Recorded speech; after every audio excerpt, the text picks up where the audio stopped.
During the school trip, Toka and his teammates are summoned to another world. However, Toka was the only one with the lowest rank, E rank, an extremely low status compared to his classmates. Thus, the former mob character and abandoned hero will absolutely become the strongest devil as he advances and strikes back.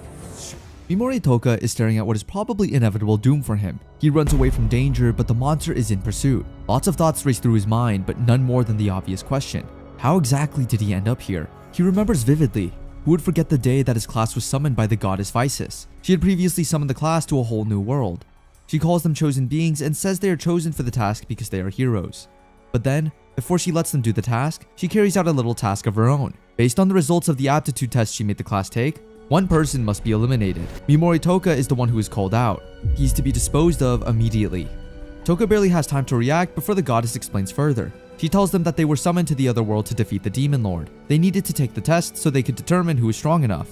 There are 6 ranks available from highest to lowest: S rank, A rank, B rank, C rank, D rank, and E rank. The whole class took the aptitude test, but Toka is the only one with an E rank result. The goddess concludes that he would probably slow the higher ranked heroes down, and that's why she chose to get rid of him.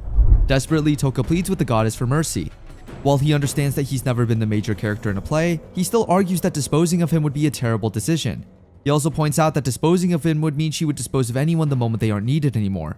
He expects that this would rile up his classmates and that they would argue in his favor. If only it were that easy. Toka's classmates are indifferent to what the goddess said. After all, they're not E-ranked warriors and it doesn't affect them. Toka just about loses all hope before someone finally comes to his rescue. Ayaka Sogo, an S-rank hero. Sogo argues that he shouldn't be disposed of as he never decided to become an E-rank hero. Toka is comfortable thinking everyone would surely be on his side now. It's a shocker when Vices sends the class leader flying with one move and then accuses Toka of affecting an S-rank warrior's mind. And just like that, the entire class begins to reject and make fun of Toka. It's almost as if they weren't classmates some time ago. The ruthless goddess rounds Toka up and is about to dispose of him. She asks for his last words.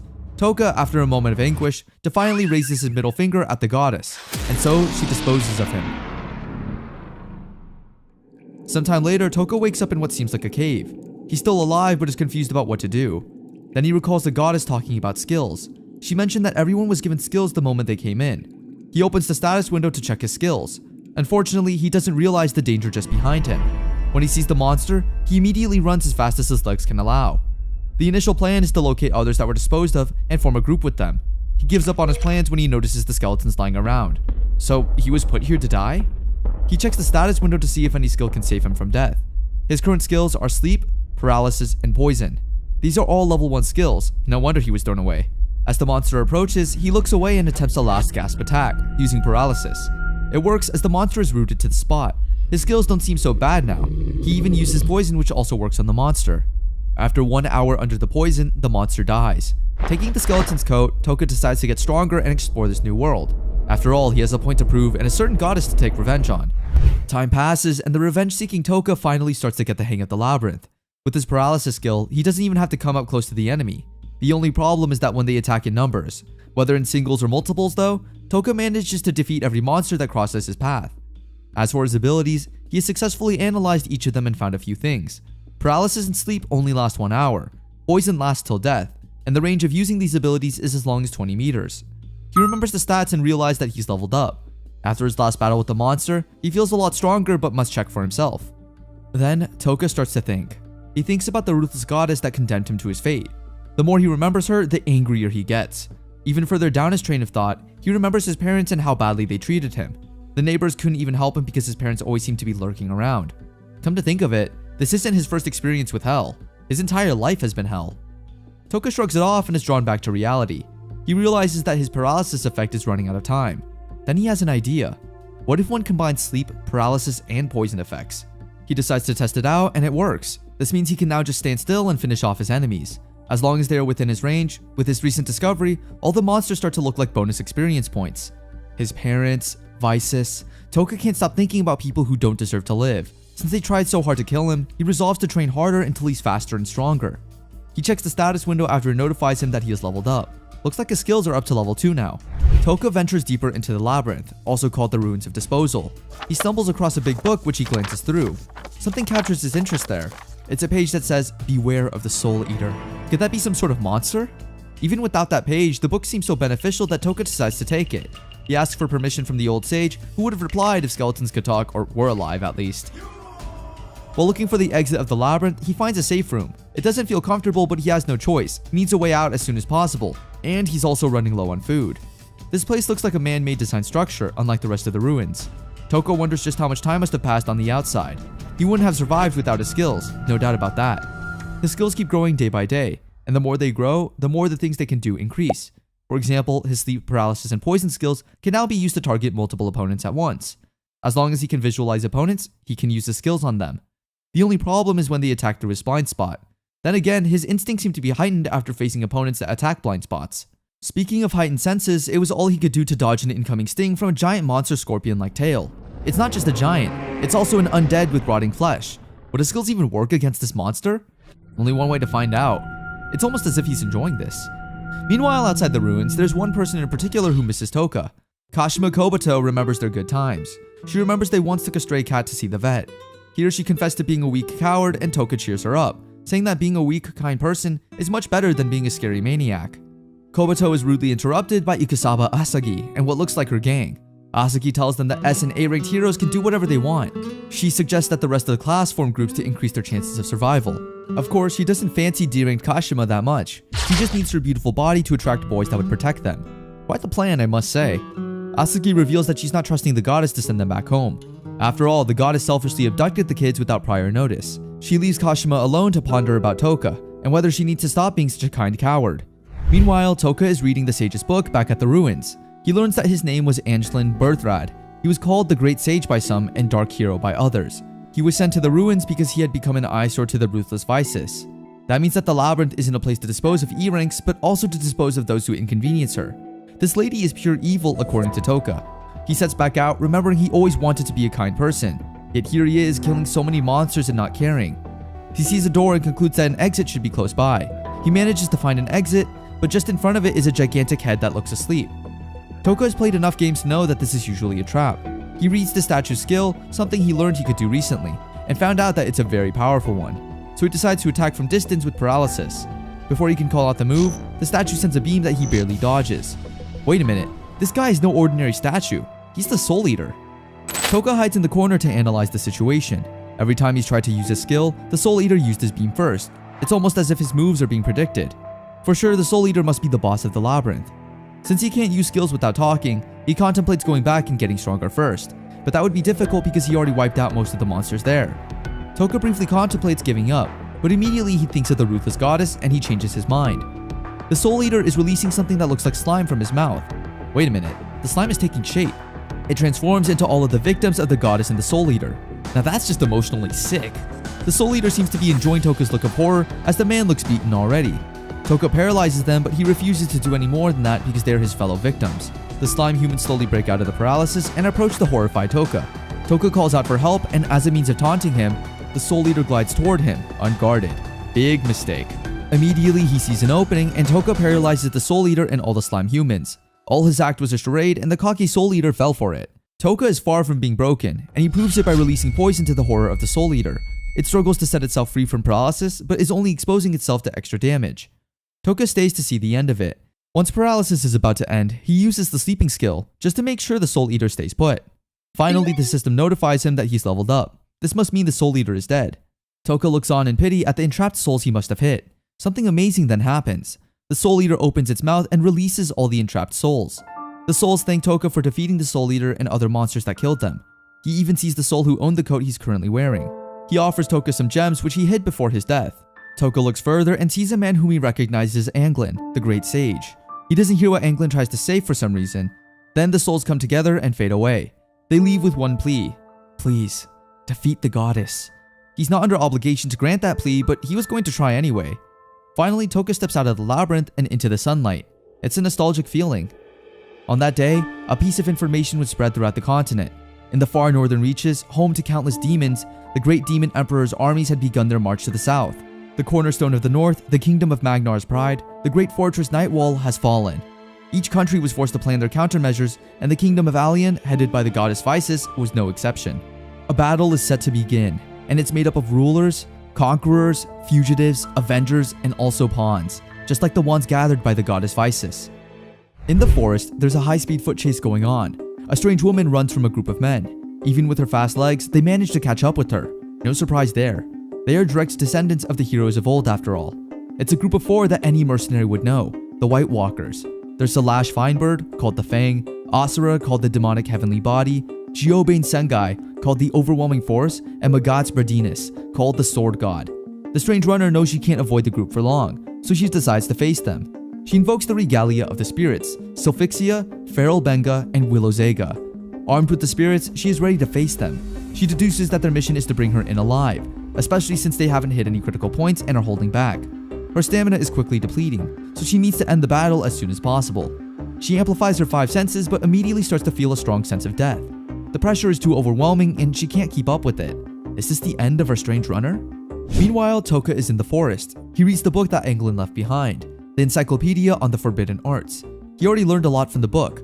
For example, Goddess Vices has a passive skill, the Goddess Disenchantment, which creates a barrier around her that deflects all status ailments without fail. Unfortunately, this means that revenge would be even more difficult than he originally thought. It doesn't put him off though.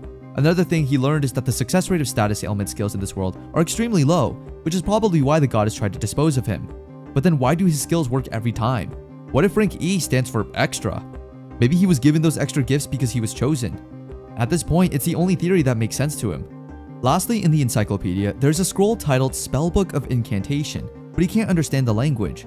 When his class came in, the goddess said that all characters are automatically transformed into Japanese. This must mean that she can't translate this book either. The special book is in the hands of the extra rank man. No, it could just be a coincidence. He then gets up to leave. He has all the time in the world to solve this after all. He doesn't take too many steps before he hears a noise and looks back. It's a group of 5 slimes gathered against just one. How unfair. He remembers that he's yet to check his new skill since defeating the Soul Eater.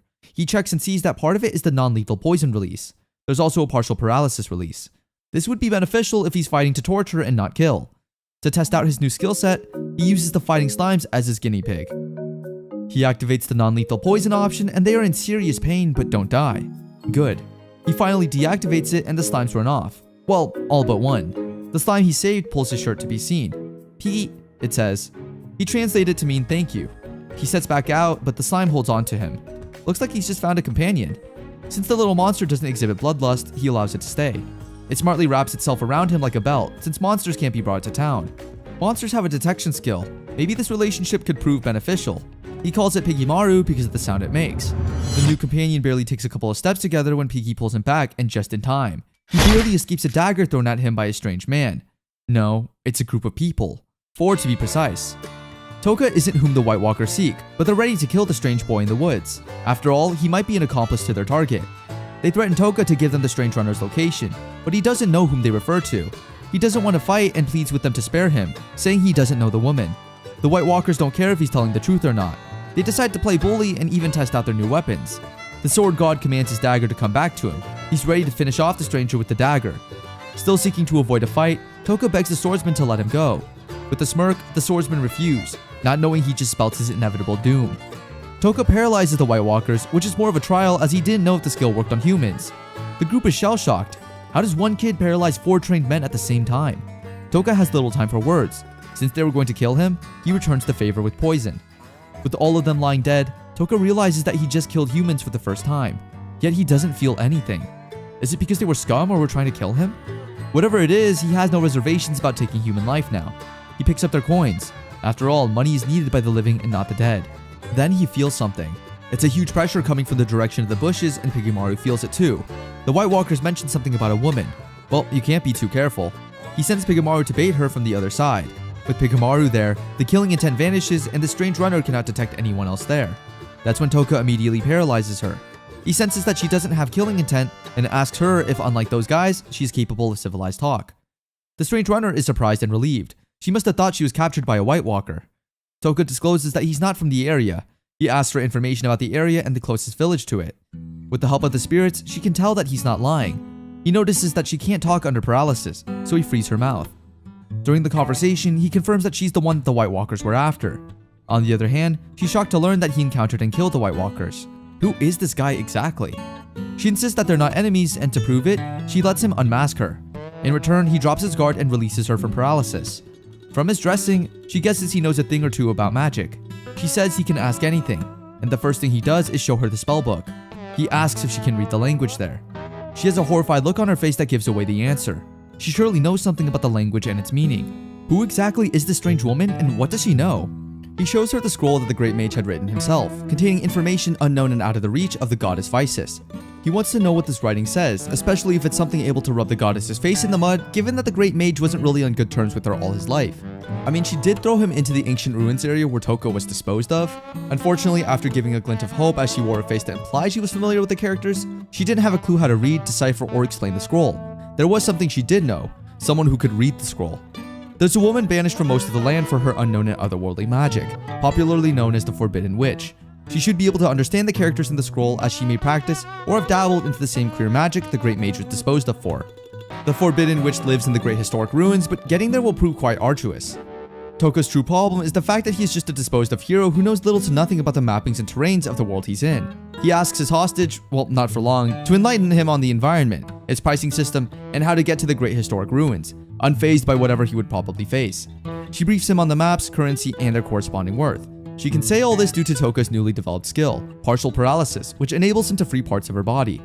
After an informative conversation, he frees her from paralysis and soon heads off to the nearest town called Mirizu with Pigimaru. In Mirizu, a bustling town by the way, he gets the true needs first, food, then shelter, and some new clothes. Yeah, the clothes he had on were roughed up a bit by the White Walkers, those 4 guys he regarded as scum that he took out for wanting to kill him. The food in this world is exceptional, and Toka blesses his taste buds with this new feel until he is satisfied. Before getting to where he's going to lay his head at night, he looks out for information, and there's no better place for gathering information than a bar. At the bar, he gets to know about the heroes and organization of the country's leadership, the different nations, and the alliance against the Demon King. A gist that piqued his interest was one where goddess Isis is mentioned, and due to his undying zeal and desire for revenge, wiping the smirk off the goddess's face, he listened carefully as they mentioned the resistance to the Demon King, the undefeated Beauty King's shining army, Magaruna White Wolf Knights, Yodona's nation's holy extermination force, and this country, Uruza's Magic Knights. Naturally, if there's a talk in such a place, the strongest person around is usually mentioned, and it doesn't change here as the people brag about the strongest human around, a Dragon Knight who could hold his own against the Demon King himself in a duel. Dragon Knights are strong to the point that just 5 could take on an entire nation, and this man is one, Sibid Gathard. Since he's gotten the information he needed, the next on the to-do list is getting shelter, and so he heads towards an inn. At first, seeing the ragged up clothes that Toka had on, the innkeeper informs him that all the large and single rooms are booked due to the heavy inflow of heroes and adventurers for recruitment. When Toka drops the money he took from the dead on the counter, the innkeeper, seeing the amount of money, had an instant change of heart, pleading with Toka to lodge with them as long as he pleases. When asked what his name is, Toka answers with an alias, Hattie Scholl. Meanwhile, the ruins investigation unit with its new member head out to survey the ruins like they always do, while simultaneously briefing the new guy on how things work there, and how he shouldn't be extra in whatever he does. Truthfully, it had good pay for a lazy and easy job, and they want to keep it that way. Suddenly, the chief of the unit notices something odd. The crystal they used to detect the presence that makes it out of the ruins didn't change color, which meant something had likely left the ruins. The new guy was excited to check it out and investigate to the last detail, but the chief waved it off like nothing happened, saying the crystal is defective. The new guy then brings up the suggestion of reporting to the higher-ups, but the chief, who wants no extra stress and I'd say is comfortable with his pay, warns and threatens Jim sternly, so he keeps quiet and goes with the flow. In the inn, Toka, or Hattie as we'll refer to him, reads a newspaper of some sort and gets information about the recruitment of people into the investigation unit, and for the exploring of the ruins from the innkeeper. This interests Hattie as he believes the ruins hold magical items and skills that would aid Pigimaru, his improvement, and overall strength, which would be handy in the future. Given how much Pigimaru has saved him and had his back, an upgrade in the slime strength would be a good addition. Pigimaru is the only and best company he has, and at the same time the best defense regardless. Even though Hattie was able to clear the other ruin and sense kill intent from the other bosses, Pigimaru has been a big help in defense. Defense isn't a conjurer's or mage's strong suit after all, and Hattie is no exception. He had problems with an overwhelming horde of monsters. With all this, he realizes he still needs a partner. To be specific, an attacker to balance the equation, or better put, adapt a formation for fighting. Someone who can buy him enough time when facing very strong opponents. At the town square, a rowdy bunch is waiting for a briefing from the marquis.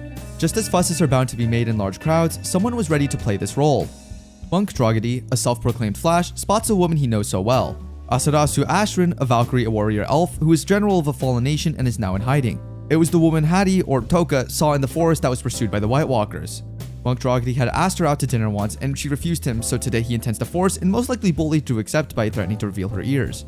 This woman puts on an interesting act, saying he was probably mistaking her for someone else. Toka, or Hattie, on the other hand knew it was the elf he saw that day. Monk reached out to her and took off the hood, but to his shock saw normal ears. This made him look stupid and perverted in the eye of the public as they pull him away from her.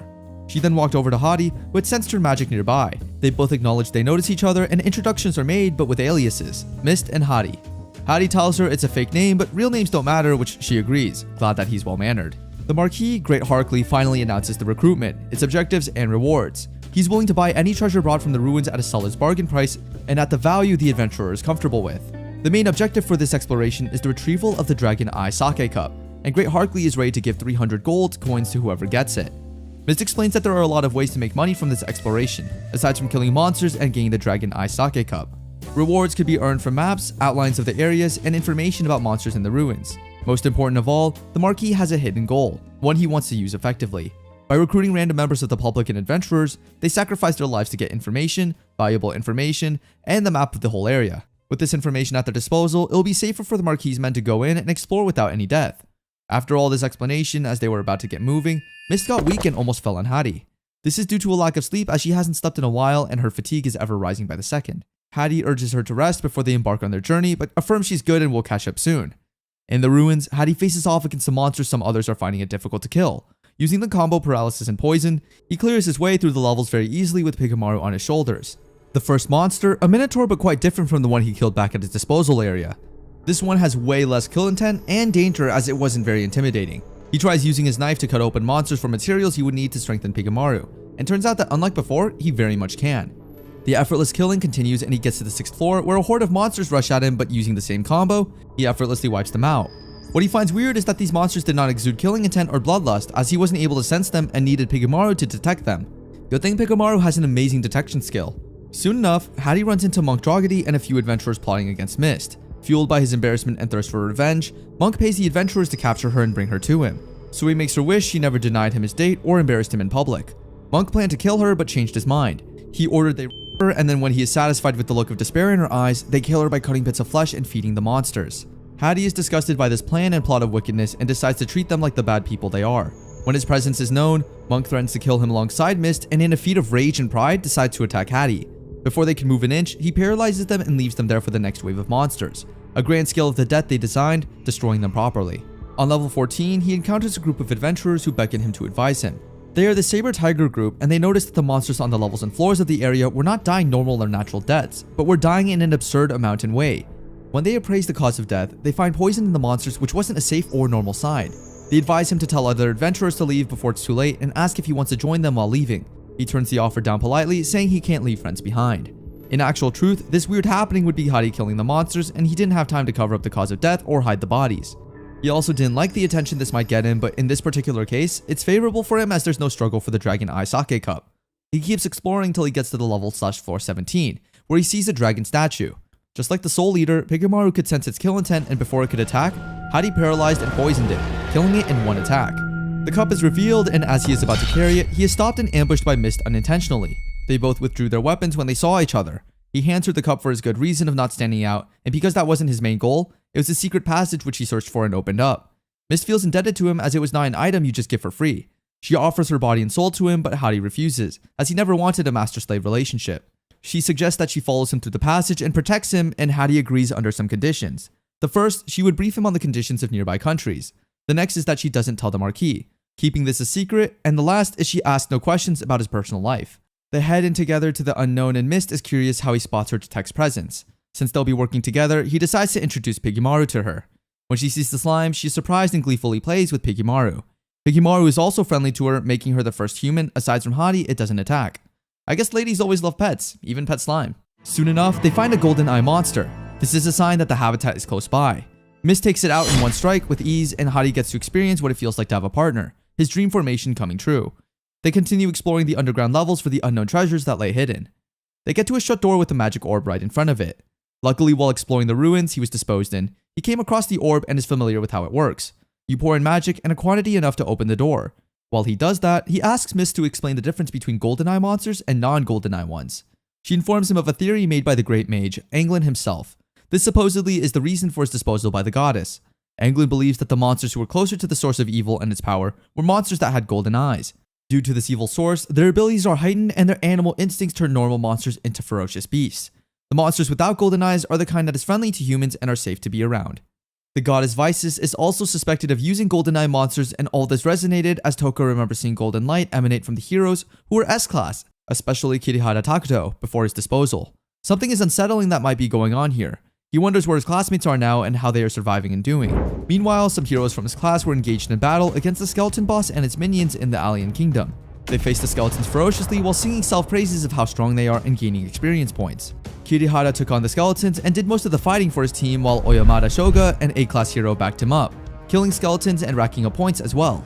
Another key hero is Takao Usuki, blessed with the skill of lightning. She takes on a couple of skeletons at long range with lightning shots. Her elder sister, Takao Hijiri, an S-class hero who is smarter and a freethinker, cautions her, saying it's not only about getting strong or earning points, it's about understanding the system and beating it eventually. She said this because she doubts the goddess will send them back to the normal world, if this all ends, with emphasis on if.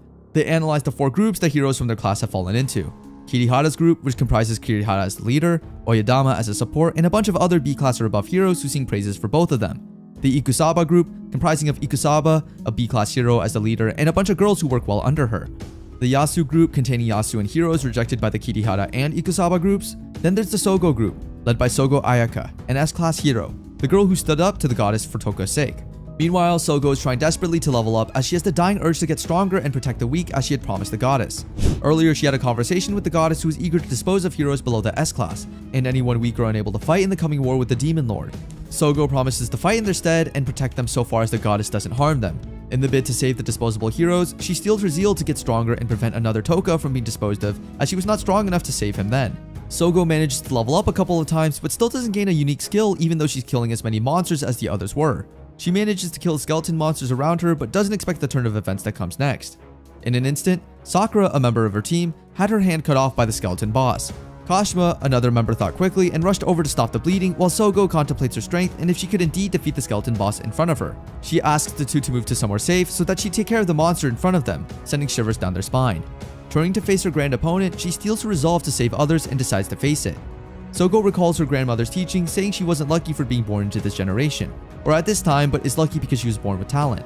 A bit ironic for someone without a unique skill in the other world. Anyway, back to the fight. They remember a technique that is sure to bring down this giant monster, Hisoryu.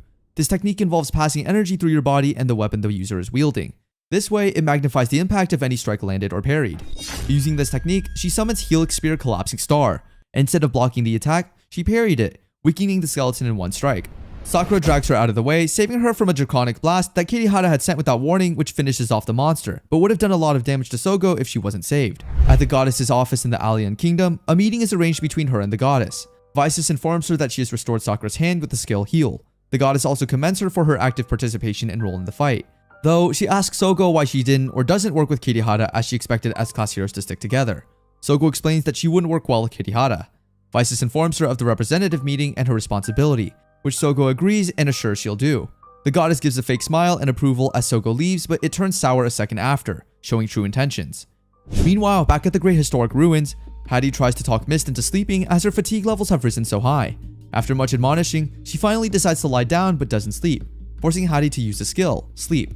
As she sleeps off, the transformation magic she used to hide her true appearance starts to fade away, showing off her true form, as the Valkyrie elf Asurasu Ashrin. Siras wakes up and is shocked by the form she sees. She's now exposed and has some explaining to do. Luckily for her, he has no intention of exposing her secret. Toka explains his side of the story, how he felt concerned for her and had to make her fall asleep. Falling asleep made her genjutsu fade, as it needs to be consciously controlled. She tells Toka how she borrows the power of the spirits by offering them her desire to sleep. She can change her appearance with the help of the light spirit, tell if someone is lying with the help of the wind spirits, strengthen her weapons with the help of the ice spirits, and can generate armor and equipment by combining all of them. She had to change her appearance because the White Walkers were after her. Toka notices that she doesn't bother to revert to her previous form. This must mean she trusts him now, and so he lets out a secret of his own. My real name is Toka Mimori. He says he wouldn't tell if she doesn't. He also assures her that they are equal. She isn't his servant and shouldn't be so humble around him.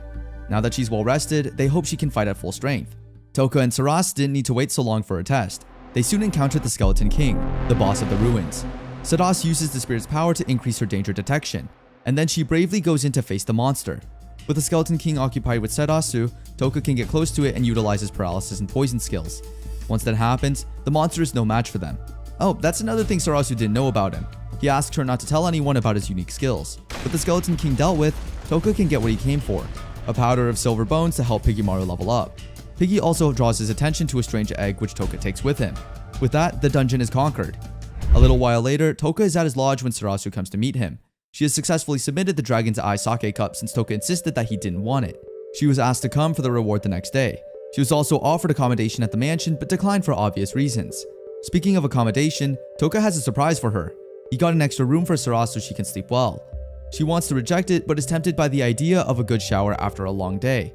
Sometime later, Sarasu is taking advantage of the accommodation by using the showers. Elves don't have strong body odor, but this is still helpful. She thinks back to her time in the Nea Holy Kingdom. She was so beautiful and every man desired her. That's not something she liked, so she never truly interacted with men. She thinks back to what prompted her to leave the kingdom. The princess, Cattleya, asked her to leave the kingdom because she cannot protect her any longer. For someone that is the captain of the Holy Knights, she should be the one giving protection. But the princess tells her that the Bakosu kingdom will conquer the country soon. Then she wouldn't be able to protect Saras from the men desiring her beauty. Now under her bed covers, Saras can't help but think about the similarities between Cattleya and Toka. They're completely different people, but something about them feels so similar. Since she escorted him to the dungeon, Toka offers to reward Saras. It's a stone of high value, or at least he thinks so. Saras recognizes it to be an Azure Dragon stone, with an even higher value than the Dragon's Eye sake cup. She refuses to accept the reward because of its high value. In reality, Toka got the stone from the victims in the abandoned historic ruins. An Azure Dragon stone is produced by an Azure Dragon, which is a legendary creature of frightening strength level. A little while later, Saras leaves to collect her reward for the cup. The companions agree to meet up by 1 o'clock, as she should be done collecting the reward by then. She leaves for Marquis' mansion while he sets out to do his task. Using the materials gotten from the Skeleton King, he seeks to formulate an enhancement drug for Piggymaru. After a little while of mixing and preparing, the drug is ready for testing. Piggy reacts so violently to the drug being given that it damages most of the room they stay in. Toka can only get off the house owner's back when he promises to pay for damages. On the bright side, the experiment is a success according to the book. All that remains is a battlefield test. It's well past the agreed time for Saras's return, and Toka starts to get worried. Did something happen to her? Has she taken advantage of his kindness and now left him? Both he and Piggy cast that thought aside almost immediately. Then again, he gave her the Azure Dragon stone in the morning. She claimed to know how to convert the stone to money. Maybe she selfishly wants it all to herself. He sets out to begin his investigation. Before he leaves, he overhears people discussing the woman who found the Dragon's Eye sake cup. That's Saras. He eavesdrops on the conversation and finds out that her identity was truly exposed. According to them, a magician famous for breaking genjutsu happened to be in the mansion. He broke Saras's genjutsu and everyone noticed that she had the exact face of the previous head of the Holy Knights. The men say that Saras managed to escape to the Dark Forest, but a huge bounty is placed on her head. Before he leaves for the Dark Forest, Toka hears something that would send shivers down the spine of the ordinary man. The Marquis sent his mercenaries to capture Saras. This group is not made up of ordinary knights though. They're rumored to be the strongest knights in the world, the Black Dragon Knights. The Black Dragon Knights are said to be strong because of their abilities, but even more so because they are led by the man in the white armor, Civet Gatland, the strongest human. As Saras Ashrin runs for her life in the Dark Forest, she can't believe her misfortune. A magician famous for breaking genjutsu just had to be at the mansion. She also thinks about Toka and Piggy and how they must think she betrayed their trust. But even more importantly, she has the Black Dragon Knights in hot pursuit. As expected from such a famous group, she can't shake them off. She has no choice but to face them. The Black Dragon Knights are the world's strongest knights. The ones who command the knights are the mighty 5 Dragon Warriors. Together with the 5 Dragon Warriors, the Hero Slayers are very popular throughout the mainland, but there's one who stands above them all. He makes the Black Dragon Knights the strongest in the world. He isn't an illegitimate child of the gods. He isn't one of the heroic blood's lineage, nor is he a hero from another world. He is simply a human being who has reached the top and become the strongest. He's rumored to be as strong as an entire country's military force. He is humanity's strongest, Civet Gatland. The Black Dragon Knights are split into different teams while searching for Saras. Team Oben spots their target in the forest. They have orders to kill her, but Civet is intrigued by how strong she could be. Meanwhile, Saras can sense that she's being watched. Even if she manages to defeat the rest, she knows that she is no match for Civet and that makes her tremble. But she doesn't give up. With her sword, she brings down 1 knight and then 2. She is a little worn out, so she doesn't sense an incoming knight in time. She can't dodge the attack, but manages to block it and prevent a critical hit. This knight is Kizun, one of the 5 Dragon Warriors and the vice captain of Team Oben. Kizun would be beatable on a normal day, but Saras is unable to use the light spirit power for now, due to the genjutsu being forcefully broken. This means that her weapon and energy level are much lower than normal. As a result, Kizun toys with her in the fight and is finished in no time. With the beautiful warrior helplessly tied to the ground, Kizun cannot control his lustful desires and attempts to forcefully lay with her. Already weakened to her bones, Saras battles in vain to save her dignity, but Kizun overpowers her. All hope is nearly lost, but someone from the bushes suddenly paralyzes Kizun. It's way past the time we promised to meet, he says. Thankfully, he made it just in time. Toka frees Saras, who is thankful but even more worried. He knows that these are the Dragon Knights of the Bakuosu Kingdom, and he knows just how dangerous they are. Why did he come here? Toka combines Kizun's paralysis with non-lethal poisoning and then responds to Saras. He tells her about how the news of her near capture and escape spread all over town, and how he had to rescue her since she didn't betray him. But rescuing her means that he'd also be chased by the Dragon Knights, so she insists that he saves himself and leaves. Toka has an idea. Saras could change to a completely different face with her genjutsu. Nice idea, Smarty, if only she didn't think of it herself. Oh wait, she did. She tells him about not being able to use the genjutsu for now, since it was thrown into confusion by the genjutsu breaking magician. Saras returns the Azure Dragon Stone to Toka, as she can't be his bodyguard anymore. Toka confesses that it's a lot of trouble. The warrior elf directs him to places where he could hire mercenaries as guards. She even offers to teach him how to convert the Dragon Stone to money. With a smirk on his face, Toka refuses the offer. By a whole lot of trouble, he meant that getting a better bodyguard is a whole lot of trouble. He insists to stay with her. Toka suggests that she negotiates and hides with the Witch of Taboos. It makes perfect sense since the witch's location is not even on the map. It also makes a lot of sense from Toka's perspective. If he needs to negotiate with the witch, Saras's wind spirit could discern if he's being lied to. He also brings up the monster area as a possible hiding place. Since all these places are more convenient than facing the Black Dragon Knights, they decide to continue their companionship. Saras is blown away by how kind and selfless Toka is to her. He says she reminds him of his aunt, who together with his uncle took care of him after his parents abandoned him.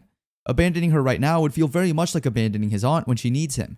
There's no way he could do that. They remember that Kizun and his Black Dragon are still under attack from Toka's poison. The Black Dragon is dead, but thanks to the non-lethal option, Kizun is only in severe pain. Toka uses the opportunity to get more information from him. The search for information goes both ways. During the conversation, Toka reveals that he killed Kizun's Oben teammates while coming. Kizun refuses to believe, but the evidence is right there in its full misery. Even with this knowledge, the knight remains cocky. He riles Saras up by telling her about the women of the country and what he did with them. Kizun tries his best to pass the endurance test, but it's a lasting one. Finally, he gives up and is ready to talk. He barely says anything when a spear divides him into two from the waist below. Toka realizes that the attack came from a long distance, even farther than his skill range. That's the reason he didn't sense the attack. Crap, it's him, Civic Gatland. King Ortora Stramius is the Holy King of the Holy Nea Kingdom. As has been the pattern in recent times, the king wakes up from a nightmare, and it's about the same person, Saras Ashran. The king recalls how she left the capital as instructed by his daughter. It proved to be the correct decision, as the Nea eventually fell to Bakuo's kingdom. Saras is safe from the goddess and knights, so why does this feel like the wrong decision? He remembers Saras and her desirable physical characteristics. He wanted to have her. He wants to have her. He regrets not having had carnal knowledge of her, even if it had to be by force. There's no way he would let another man defile her when he couldn't. He concludes that if he can't have her, nobody should, and so she has to die. Saras Ashran refuses to believe it when Civic Gatland informs her that her death was ordered by King Ortora. He was such a nice man, how is this even possible? The Dragon Knight insists that the king offered them fortunes and jewelry just to kill her. The Dragon Knights discuss amongst themselves how to kill her. Some of them insist that the beautiful elf should be passed around the subordinates before killing her. How cruel. But the king specifically requested for her corpse with her purity intact. He even claimed that he would know if there were another man sent on her. Now that's creepy. If Saras can't tell when people are lying, why is she getting worked up by these guys? Could it mean that they're telling the truth? Toka's thoughts are interrupted by an offer from the Dragon Knights. The Knights propose a battle between Civet and Saras to decide her fate. Civet is just intrigued by how strong she could be, especially after learning about her spiritual powers. He looks forward to the fight, or at least he did before he sighted Toka. The Knights assume that Toka is no more than a porter hired by the elf, but Civet Garland knows better. The pair haven't exchanged blows yet, but Toka already has a strong feeling that this man is much more dangerous than the Soul Eater. He needs to handle this carefully, otherwise he might lose his life. He throws Civet off with a smirk on his face and then asks for a conversation with them. The warriors are locked in dialogue. Toka reveals that his name is Hadi Skull, but Civet can tell that he's lying. The Dragon Knight senses that Toka has something up his sleeves, so Toka just goes straight to the point. All Civet wants is an opponent that can satisfy him in battle. Toka shrewdly tries to measure his strength by asking about battles with the Great Demon Emperor and Alion's goddess. Civet reveals that he can't battle with the goddess because it could risk the diplomacy between both countries. Then again, the heroes summoned by the goddess from the other world intrigue him.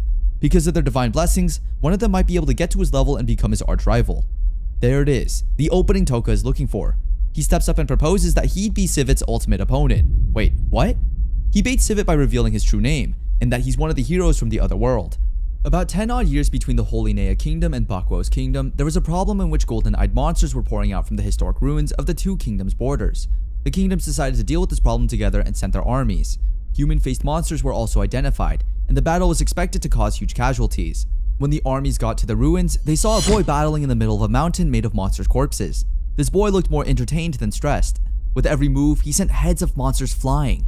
The armies almost mistook him for a demon that was told of in folklore.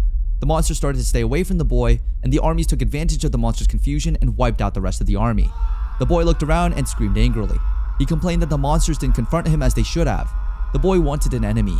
Eventually, he became the leader of the Black Dragon Knights, as he believed he would meet someone powerful there. He is the strongest abnormality of the human race. He is Sivit Gartland. Sivit is surprised that Toka is a hero from another world, as is Saras. Sivit cannot help but smile. After all, he might have finally found his match. Then again, what is a hero doing in this location?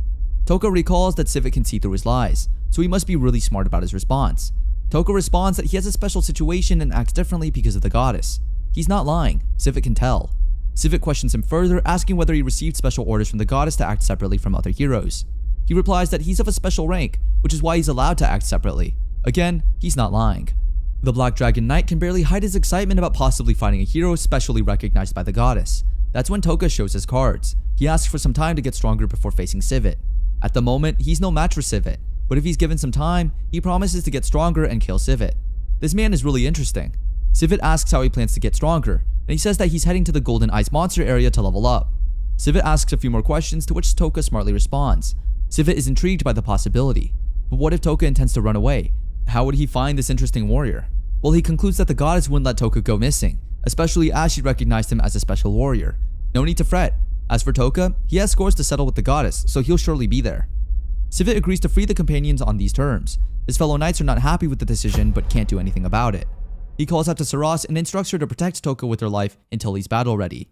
He doesn't miss the opportunity to rile her up, as he threatens her with Princess Cattleya, her former master. He even informs her that the princess has a wedding coming up with the Black Dragon Knight's captain. Enough has been said already, and the Dragon Knights turn to take their leave. Toka breathes a heavy sigh of relief. He just survived humanity's strongest, and Saras didn't die too. And even more, he was able to get close enough to put Sivit in his skill range. With his guard down and back turned, it's now or never. Toka almost successfully casts his skill when Sivit notices that something is wrong. He sees Toka doing something and draws his sword to stop him. Did Toka's plan just fail by a few seconds? He put all of Sivit's subordinates under the skill, stopping their movement and harming them if they tried to force it. All the others find it hard to move, but not Sivit Garland, as he struggles to take a step while bearing the multiplying pain being inflicted by the skill. He moved quite the distance to surprise Toka, as even the soul leader he fought and defeated at the abandoned ruins couldn't move, and quite frankly, that was his strongest and toughest opponent yet. The soul leader and Sivit did share similarities, as Toka used fear to deceive the soul leader, and also deceived Sivit with something similar, weakness. The strength didn't last long, as soon enough, Sivit dropped to his knees, weakened from the compiled pain from paralysis, and the second skill Toka used, poison. The others were groaning in pain, soon to lose consciousness and meet death and defeat. Immediately, Sivit hit the ground and something unusual happened. A flare went up to indicate that there were problems at this encounter. Originally, the flares were meant for members of the Kingdom's Knighthood or the other Black Dragon Knights to use as a signal to Sivit that someone strong enough to defeat a Black Dragon Knight had been encountered. Given that such a person is considered a threat, they wouldn't be allowed to escape by killing one knight. Hence, Sivit appears at the point of battle to destroy any such opponent. Since Sivit is the one down and gradually dying, the Black Dragon Knights show up almost immediately, as Sivit had probably asked them to chill somewhere while he handles the situation. Talk about a considerate and charismatic leader. Back to the story, the Black Dragon Knights show up, and Sivit, who surprisingly has enough energy to shout out orders them to kill Toka and Saras, but from a distance, as he had experienced firsthand what Toka can do at close range. The fact Sivit could even shout at this point was very impressive, just to be expected from the man nicknamed Humanity's Strongest. Toka has solutions to the range problem for paralysis and poison skills, which is he combines with Piggymaru. The enhancement effect from borrowing power from monsters enhances his skills. On connecting with Piggymaru, wearing the slime-like outer coating, his skills increase as gel sprouts from Piggymaru containing the skill itself. Upon contact with the target, it initiates Toka's attack with an amplified effect. Though this form uses a lot of MP and mental strength, it is an effective means he will use to attack the knights and the dragons they flew on. Next, he faces the knights with Piggymaru on his shoulders, sending attacks at the knights. They try to cut off the slime, but even though they did, the point or surface of the slime is where his skill activates. Hence, there's no way out for the knights, and with this, Toka plans to destroy them all. Sivit realizes the Black Dragons have come to an end. A painful story. Let's delve into Sivit's background and life for a bit here. After the subjugation of a golden-eyed monster by Sivit at a very young age, he amazed the onlookers who took the opportunity he gave them to wipe out the remainder of the monsters. Sivit was invited by the king himself to the nation, and on accepting that invitation, he was soon adopted by a noble family. This family was the Gartland, headed by Earl Gartland. This head loved war and the idea of strength and victory, so hearing about Sivit made him excited enough to ask the king that Sivit becomes his foster son. Things turned out great as Sivit became a member of the noble society, and it wasn't all about strength for this young boy. Another quality that made him stand out was how quickly he adapted and learned the mannerisms and customs of the nobles. He loved and valued his foster family and continued being a recognized member of the Bakuo's kingdom. This wasn't enough as Sivit stood out yet again in the eye of the public. Being the strongest around and recommended by the king, he joined the Black Dragons and none of the members, the leader, and his son could hold their own against Sivit. With this, he was made the leader of the Black Dragon Knights. Another occasion occurred when Sivit made a name for himself in his country and beyond. The Bakuo's kingdom had a revolt led by the king's younger brother, a duke with better popularity and a majority of the support from the people. With 8 generals backing him, the revolt began and people took sides. Even members of the Black Dragon Knights sided with the duke, as it's only logical to side with the winning side, so it seemed.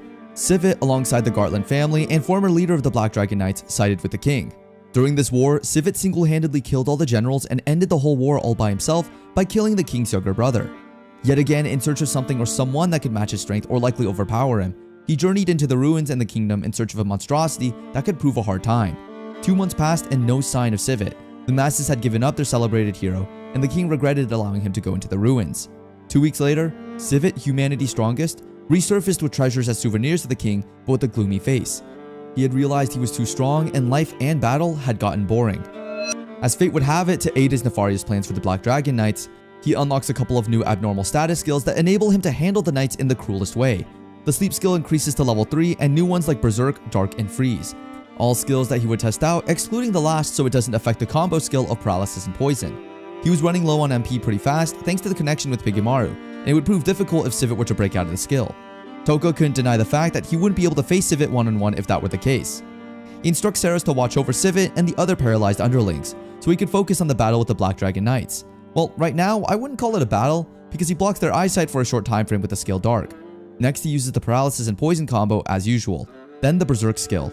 The skill makes the affected struggle to move against their own will, enhancing the pain inflicted and the effect of paralysis, thereby killing the affected faster. When all the knights and the dragons were down, he killed the dragon Gartland rode on, gaining points in the process. For heroes in this world, level up points didn't come from killing humans, but dragons did drag a lot of experience points. Ceres, who had a front row seat to all the action with little to zero participation, was in awe of how enhanced his skill was when he connected to Pigemaru. She was also surprised that he was a hero, and a special one at that, given his case. They both get to find out in this discussion how similar they were as Toka affirms that he wouldn't return her to the goddess Visis, who, by the way, was hunting her and thinks Toka is dead. Borderline, they both hate the goddess with their guts. He also compliments her for staying alert and helping him concentrate, even though she feels deep down she didn't do much. I kinda feel so too. They talk about a reward and Ceres feels unworthy of it, till she does something deserving. All this talk was happening simultaneously with the knights and Sivit waiting for Death's final call. Most have consciousness, but the truly strong of the strong, Sivit held on to his for a little longer. I guess it's one of the downsides of murder by poisoning. Minds can be changed during the wait. Some might chicken out, but not Toka. Soon enough, Sivit's life nears its end and he asks what Toka is as he never expected such a sudden death. Toka bids him farewell as he loses consciousness little by little till he embraces the afterlife. He reminisces about a young Sivit who trained to be stronger beyond limits. After watching Sivit die, they journey most likely to the Golden Eye area to find more monsters to level up with. They then talk about the princess Ceres had left behind as well as the plans that the goddess had for the princess. Turns out Ceres loved the princess so much and Toka could tell. She asked Toka who he planned on carrying his revenge on, and he said with bloodlust and rage in his eyes, the goddess Visis. Meanwhile, in Albion at the ancient dragon ruins of the nation, the heroes have to face golden-eyed monsters to get more points and level up. As she promised the goddess, she protected and watched over the low class B and below, encouraging them to focus on defending and protecting themselves, leaving all killing monsters to her. If they had strength left to spare, they could join in buying her time and aiding her killings. She vowed to get strong enough to face the Demon King as soon as possible so all her classmates would go home, because she doesn't want anyone dying. But for now, she'll protect as much as she can, leaving no room for another death like Toka that she couldn't save. Borderline, these group members were weak and to be disposed of by the princess, so they're relieved and love the fact that they are part of Sugo's team and can easily protect themselves, especially for one girl, Suo. Sugo asked her if she could help protect the others as she's the only brave one in the bunch, even though her rank and class don't correlate. While Sugo tries to liven the spirits of her team members, the Yasu group walks in, and Yasu, its leader, went on to say derogatory things about the weak members of Sugo's team. He asks Sugo why she would want to team up with such weak classmates, as heroes below rank A are called white heroes, which are best put as mob characters or mob heroes. He then proposes they join forces together, which Sugo strongly refuses as she feels they would not work well together. After a short while, a wave of monsters shows up and this gives Yasu a great opportunity to show off his skills. He didn't waste any time demonstrating what an A-class hero could do. Using his special ability, Sword Eye of Black Flames, he obliterates the monsters and does this quite easily. It wasn't just Yasu that came with the big guns as Sugo observed. There were the Takao sisters who were S-class and A-class heroes, the elder and younger sister respectively. One sister with the ability to use lightning and the other with the ability to make clean, concise, and precise cuts left a whole wave of monsters divided into two. One section with charred monsters and the other with cleanly cut up monster corpses. All was done by the sisters without breaking a sweat, all because they had unique abilities. This was the one thing Sugo wanted that she so lacked, despite her hunting and killing monsters. This made her feel sad and left behind, more accurately described as being not strong enough to protect all she wanted. She watched the sisters from behind a wall and not for long, the elder sister noticed her presence. She asks Sugo to show herself, remarking that she doesn't bite. Hearing this and sensing a warm invitation, Sugo comes out to converse with the sisters. They sense she's not looking okay and ask to show they care. Little did Sugo know that her worry for the lack of unique skill was evidently written on her face. The younger sister, Itsuki, asks her to take better care of herself and hurries off as her elder sister calls. Before she leaves, she hints to Sugo that her elder sister likes her. Sugo, wanting to confirm this, tries to ask but is interrupted by an answer, yes, from Ijiri affirming that she did have a fancy for Sugo. The group gets to the exit and meets a surprise, Oyamada fighting off monsters and showing off his power. The others compare him to a beast with bloodlust for killing. Seeing the B-class and below warriors, he takes the same route that Yasu took, insulting and asking Sugo why she brought weak members to hunt monsters with the Katihara group. Sugo yet again defends her classmates from the insults, hoping they all drop the power high soon. In an instant, the crowd is joined by Kirihara and a monster he was holding captive, torturing it so it screams to draw out even more monsters. After continuing this in what I have to admit looks like a very clever plan, Oyamada points out that it most likely wouldn't work, causing him to separate the monster's head from its body. A new addition, appearances, and faces never end as a new member joins the heroes. A strange woman with cat ears, instead of the goddess Vices herself. She introduces herself as the goddess's representative. She also informs them that she would be in charge of their safe return to the capital and their progression to the next phase of development, in the stead of the goddess and by her order. Oyamada, seeing her little structure and petite outline, bursts into a peal of insulting laughter, asking in a belittling manner if she truly thought she could order around heroes that are stronger than her. The representative, pissed at the foul mouth, accepts Oyamada's challenge as an invitation to fight, and decides to show him and the others why the goddess put her in charge. She calls out his name and remarks that he is the one with the foul mouth. This caused Oyamada to ask for her name, and trust me, I understand why he laughed. Her name was Nyantan Kikipat. Yeah, Oyamada wasn't wrong for thinking her name sounded like a cat. Kikipat decides to take this greeting and warning more seriously and in one strike, charges at him, weakening him and causing him to fall to the ground. After undoubtedly showing how strong she is, she proceeded to tell them they'll be journeying to the royal capital for the next phase in preparation to defeat the Demon Lord.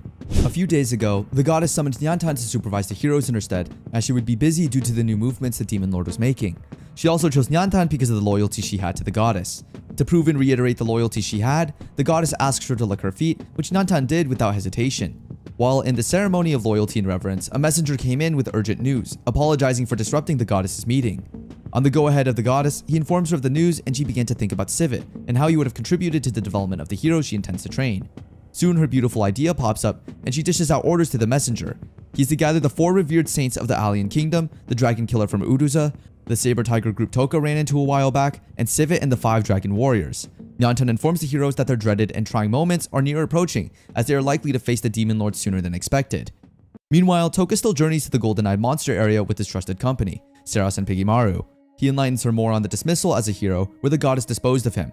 Turns out the abandoned ruins were just directly underneath the forest they were traveling, and he also tells her about the origin of the Azure Dragonstone and how he got it, which is from the corpse of the great mage himself, Anglin. This left Seras to wonder why such an accomplished and great man would be disposed of. Toka presses on with his plans and goals for revenge, saying he would destroy anything that stood in the way of him and his revenge, even if it meant killing people to get to the goddess. He understood that this might not fall in line with Seras' moral code or conduct, so he proceeds to apologize. Surprisingly, Seras is unbothered about his thirst for revenge and offers her full body and power towards his cause.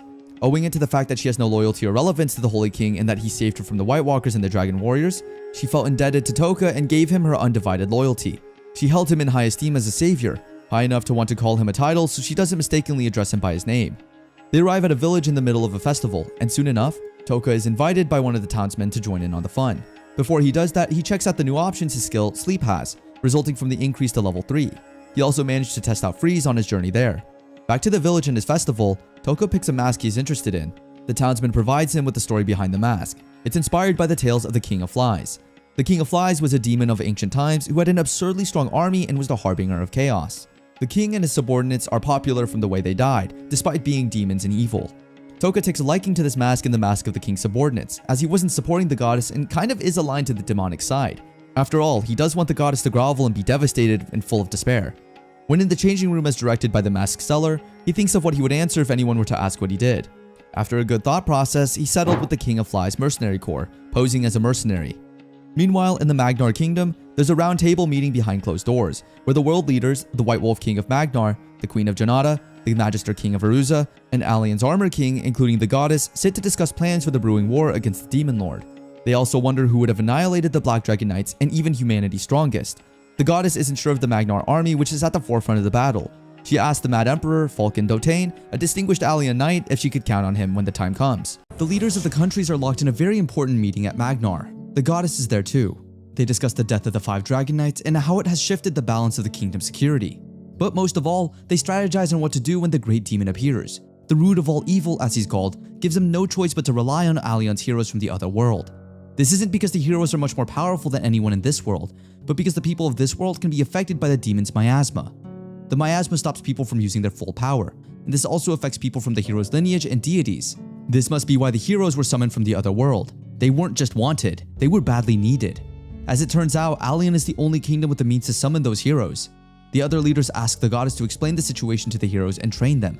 After all, the one who takes responsibility will be given a huge reward. The Mad Emperor cuts in to ask about the legend of the God Killer, but that would only distract them from the point of this meeting. Vices formally informs the leaders that the Great Demon's army recently captured the Night Wall and is now on the move. If the countries don't ally, they would be wiped out for sure. The White Wolf of Magnar addresses the elephant in the room. Could it really be Seras Ashrain who killed the 5 Dragon Warriors? The leaders are smart enough to suspect that there's someone else behind the death of the elite group. They must find the person who did it, so this person can join in their fight against the Demon Lord. That is, if the warriors weren't killed by demons themselves. Then again, there haven't been any reports about the demon sightings in southern Magnar. The death of the Dragon Knights is a big blow, but it doesn't leave the countries helpless to face the Demon King. Among those who can help are the 4 revered saints, the Dragon Slayer, the Heroic Sword, and the Apostles of Isis. The leaders are also informed that a group of people are going about taking credit for killing the Dragon Warriors. Even in this world, people try to reap what they didn't sow. According to them, they killed Civet and the others with their magic spells. This group of Black Dragon Slayers is a group of sorcerers called the Ashinto. Meanwhile, Mimori Toka and Seras Ashrain are finally in Urza's royal capital, Monroy. The first thing Toka does is hide Pigimaru. He might draw more attention to them.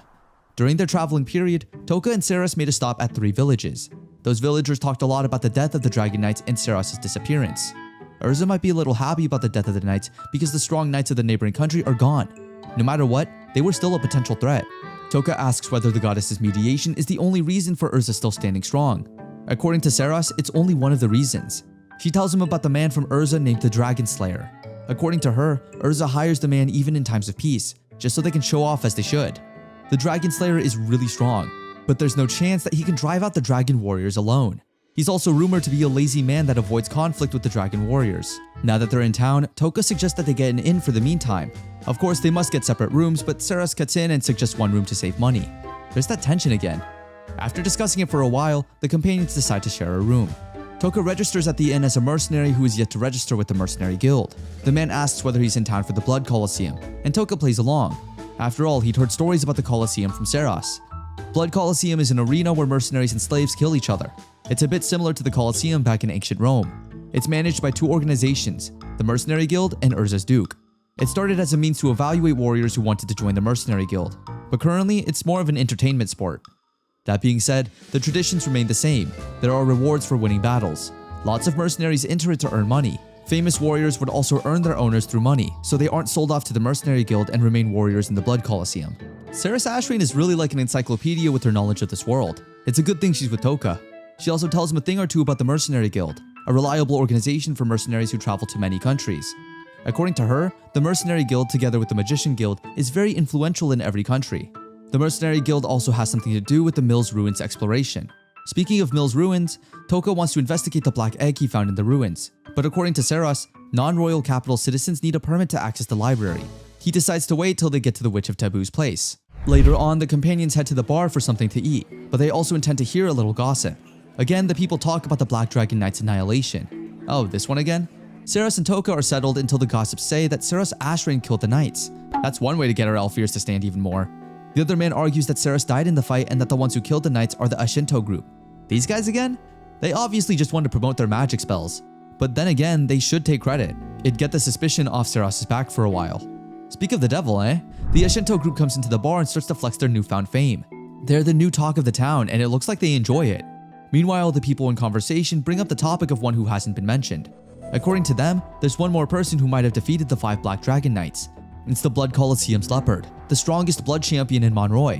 What gets Toka's attention is when they mention that she once met the Witch of Taboos. Quickly, Toka buys them more drinks and asks for information on this leopard. If there's one thing that gets a man talking, it's more drinks. They tell him everything they know. The witch is located in the Golden Demon Zone, and she's rumored to be a dark elf. As for the rest of the information, the leopard would know better. Toka sees that it's a good idea to meet this leopard, and he asks for a means to meet her. But it turns out that he doesn't need it. Eve Speed, the blood champion at that moment, walks into the bar. Fate could not have written a better script for Toka. Toka cannot believe his luck. This is his best chance to have a conversation with Eve Speed, the were-leopard and blood champion. But he must tread with caution. There's no way of knowing just how dangerous she is. He doesn't want to show his skills, so he tells Seros to be ready for anything. He goes over to the counter and offers to get Eve a drink, but she isn't in the mood for pleasantries, so he introduces himself as a mercenary named Hadi. She's gracious enough to introduce herself, but she can tell that he's not there just because she's a blood warrior. Toka asks about the location of the Witch of Taboos. Eve denies knowing the exact location. What she tells Toka is that she once wandered the Golden Monster area and might have died if someone didn't help her with magic. She joked that it was the Witch of Taboos, and apparently, the joke became a rumor and spread. She denies knowing the witch's location and also warns Toka that the Golden Monster area isn't for humans. Since he can't expose his skills in public, he goes back to meet and eavesdropping Seros. It's a good thing that Seros can tell when someone is lying because she immediately tells Toka that Eve completely lied about not knowing the witch's exact location. Okay, now they must get the information from her somehow. Later that night, Toka and Seros discuss how to get the information from Eve. Seros advises Toka to gather information about the warrior first. Then they might find something they could give her in exchange for the information. What they know for now is that the Blood Warriors need a lot of money to buy back their freedom. Well, as far as money goes, Toka has something of high value he could offer her. They call that Plan B. Plan A is to get information the next day at the Blood Colosseum. The next day, they spread out to ask different people about Eve. According to what they found out, Eve was originally a slave, sold to the Colosseum by a slave trader. At that time, the audience was starting to get bored with the fights, so the management introduced the were-leopard to spice things up. She seemed to know how to get the crowd moving, and she brought back excitement to the Blood Colosseum. Apparently, she hasn't lost a match in nearly 3 years. She's just that good. The juicy news is that the next day is Eve's final battle as a blood warrior. It means that she almost earned enough money to buy back her freedom. Money wouldn't be useful in negotiation then. Seros tells Toka that from what she heard, Eve earned the money to buy herself back 2 years ago. For the past 2 years, she worked to buy someone else back from the Colosseum. This person is a kid, and she isn't even a were-leopard. The situation is a little more complicated than Toka would like. He wonders whether he should just enter the monster area alone. Maybe he should buy her as a guard after she regains her freedom. Seros interrupts his train of thought with one more bombshell. She obtained much more information than he did, and he's curious as to how she did it. She says she went to an information broker and she couldn't take Toka along because they don't like newbies. As long as she got the job done, Toka doesn't mind. Now onto the bombshell. Seros says that most of the previous strongest warriors died after their last match. Normally it would be because they finally met their match, but there seems to be more to it. The Duke who manages the Blood Colosseum does dirty things that puts the warrior at a huge disadvantage. What better way to introduce a popular warrior than to make him or her kill the previous warrior? This means that the Duke would certainly try to get Eve killed the next day. Toka finally sees an opening in his negotiation. Later that evening, Toka intercepts Eve at the Blood Colosseum. Eve recognizes him from the pub, but she quickly denies knowing the witch again. Easy girl, we're yet to get there. Toka tells her that he can tell she's lying. He asks whether she owes the witch some favor or gratitude. Eve gets unsettled and asks what the young man wants. You're in danger, and I can't see you die, Toka says. Toka and Eve discuss in the shadows. Toka comes clean and tells her about the Duke's plan for tomorrow's battle. Okay, stranger danger, why should she trust this man? He tells her that he must keep her safe because he needs information about the Witch of Taboos. Eve knows he can see through her lies now, so she can't hand over false information and leave. She asks for proof, but Toka has none. However, she knows that Duke Zuan can dispose of her. It's not a wild stretch. Toka suggests that she abandons the battle and escapes with the little girl she's planning to rescue. How does this man know so much? She gets aggressive at the mention of the girl, but Toka assures her that he has no wicked intentions. As for tomorrow's battle, she insists on seeing it out. She must buy her freedom by winning the battle, or else the Duke would chase her to the ends of the earth. And in that case, the Mercenary Guild would get involved and try to collect the bounty placed on her head. She wouldn't mind being chased down, but for the little girl's sake, she must regain their freedom by law. Toka suggests that she could hide with the witch if no one else knew where she lived. Then they would never find her. It's not a terrible plan, but the were-leopard insists that the interior isn't a place for humans. She just said interior. She must really know about this place. Toka promises to take care of the girl in exchange for Eve escorting them to the witch's house. Eve looks at the young man and his companion. Saros looks like she could hold her own in battle, but there's nothing about Toka that looks like a fighter. Toka lets out a smirk and reveals to Eve that he killed the Black Dragon Knights. As proof, he shows her an example of his abnormal skills by paralyzing her for some time. If that doesn't work, nothing else will. Later on, the company of three part ways, as Eve goes to think about Toka's offer. Saros and Toka talk, and Toka reveals that he intends to make Eve a comrade for future benefits. Even if Eve survives tomorrow's battle, there's no future for her in Monroy. Even someone as naive as her would soon realize it. According to the information they received, Duke Zuan is a toxic guy. He would find some other way to get rid of Eve, if only there was someone who controlled toxic poisons to save her. Meanwhile, Eve sees the mercenary guildmaster in a conversation with the Duke. It's nothing out of the ordinary. Tomorrow's battle is really important for the management. She's about to leave when her name pops up in the conversation. She listens attentively and everything Toka said turns out to be true. Her opponent for tomorrow's battle is also there, and they discuss using dirty tricks to ensure her death. The plan is to make her opponent kill her and wear her pelt. He would be called the Leopard Killer. If she manages to win, the Duke tells the guildmaster that he still plans to kill her, just as Toka thought. As for the little girl that Eve cares so much about, Duke Zuan has special plans for her. She's a dark elf and the child of a former slave. She's growing up so fast and pretty, so the Duke intends to forcefully take the girl as soon as she's old enough. As for Eve, the Duke says he sees her as nothing more than a beast. There's no way he would have anything to do with such a low creature. Toka sees Eve return before he even leaves the place. She confirms that everything he said is true. She also agrees to forfeit tomorrow's battle and escape with the Dark Elf. From there, they would head to the Witch of Taboo's house. Meanwhile, the Dark Elf, Liz, is abused and maltreated where she works. Her boss constantly beats her, and the customers don't make things any easier. For every mistake she makes, she receives hard punishments. The only reason she is holding on is because of Eve, whom she now sees as a big sister. The customers in the bar discuss the young elf and how she is growing up to be physically appealing. They smack their lips in anticipation of the day she'd mature. Her boss comes in and tells them off, saying that Liz is in her custody and must not be ruined. It almost sounds like her boss is a kind woman, but she's quite the opposite. Just as she does at every slight opportunity, she beats Liz in the shop.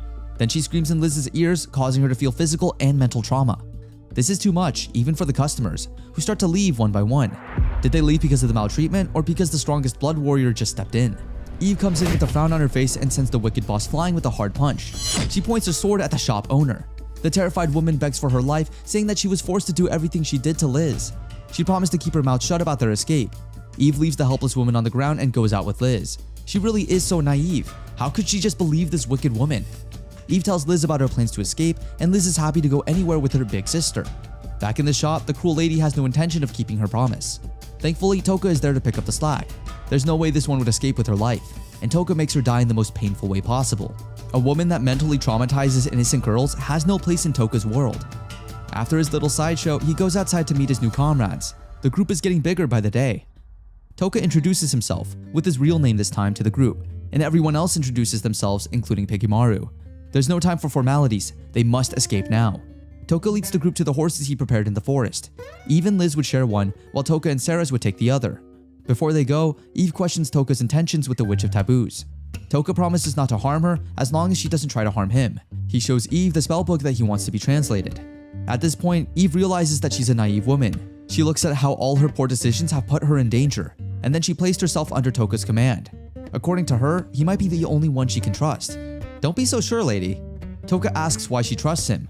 She points out that he could have attempted to get the information through other means. For example, he could have tortured her under paralysis back then.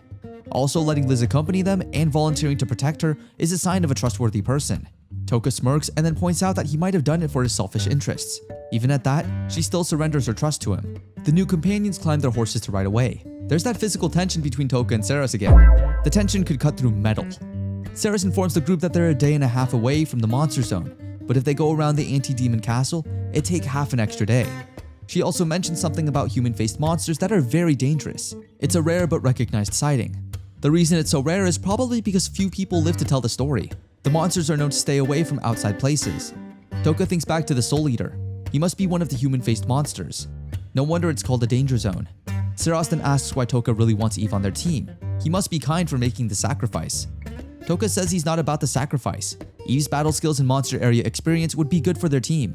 But most importantly, seeing Eve and Liz on their side would help the witch listen to them. Just like the witch, Liz is a dark elf and they just rescued her. That must leave a good impression. Saros is impressed. That's really smart from Toka. But deep down, Toka knows that he rescued Liz because he knows the pain of being abused as a child. The riding companions are interrupted by the neighs and hooves of horses in the distance. They are being chased. Eve confirms that a man suspiciously looked at her while she made her escape. That man was Muaji, the leader of the Shinto group. Meanwhile, the sorcerer stopped to examine the hoof prints. Muaji sees 2 horses and intelligently concludes that Eve couldn't have prepared 2 horses in such a short time. Someone is helping her. The group puts up lights for the second team to follow. It's time for the Shinto to show their worth to the Duke. Meanwhile, Toka and his companions are still on the run. Eve offers to stay back and let the rest escape. After all, she is the one whom they chase after. Toka refuses. They are too many for her to fight against. He looks in the distance and notices that the pursuers have a second team. He stops the horses and readies for an attack against the groups.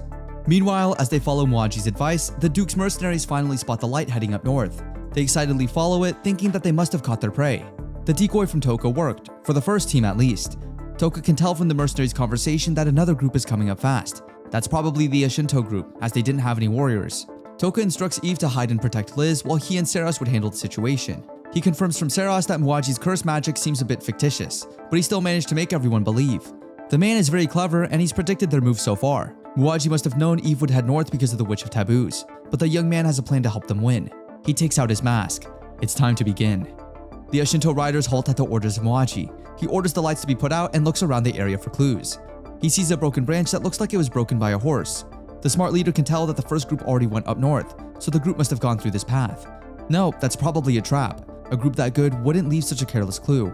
Muaji is even more confident that someone is helping even Liz. It's a smart person, but he's seen through him or her.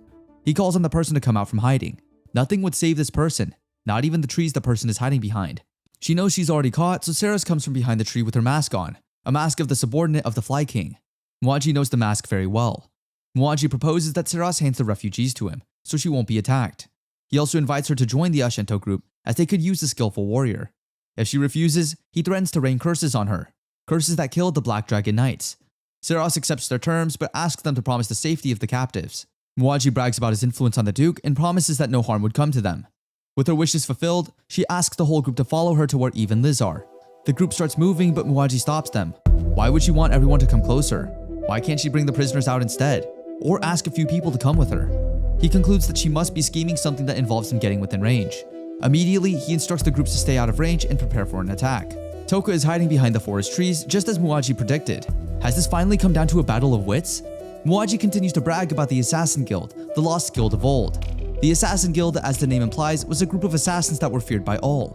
The otherworldly heroes from old, after taking out the main reasons they were summoned, took out the Assassin Guild as they made it their new evil.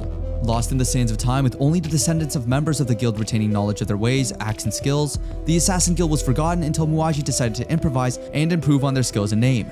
He named the new group the Shinto. They improved on the poison and assassination skills in the bid to feign having the ability to lay curses. The Assassin Guild is known for their skill of inflicting sicknesses, use of poison, and even death without leaving a trace leading to them. Muaji improving this skill made it possible for the masses to believe that the Shinto could inflict curses on the people.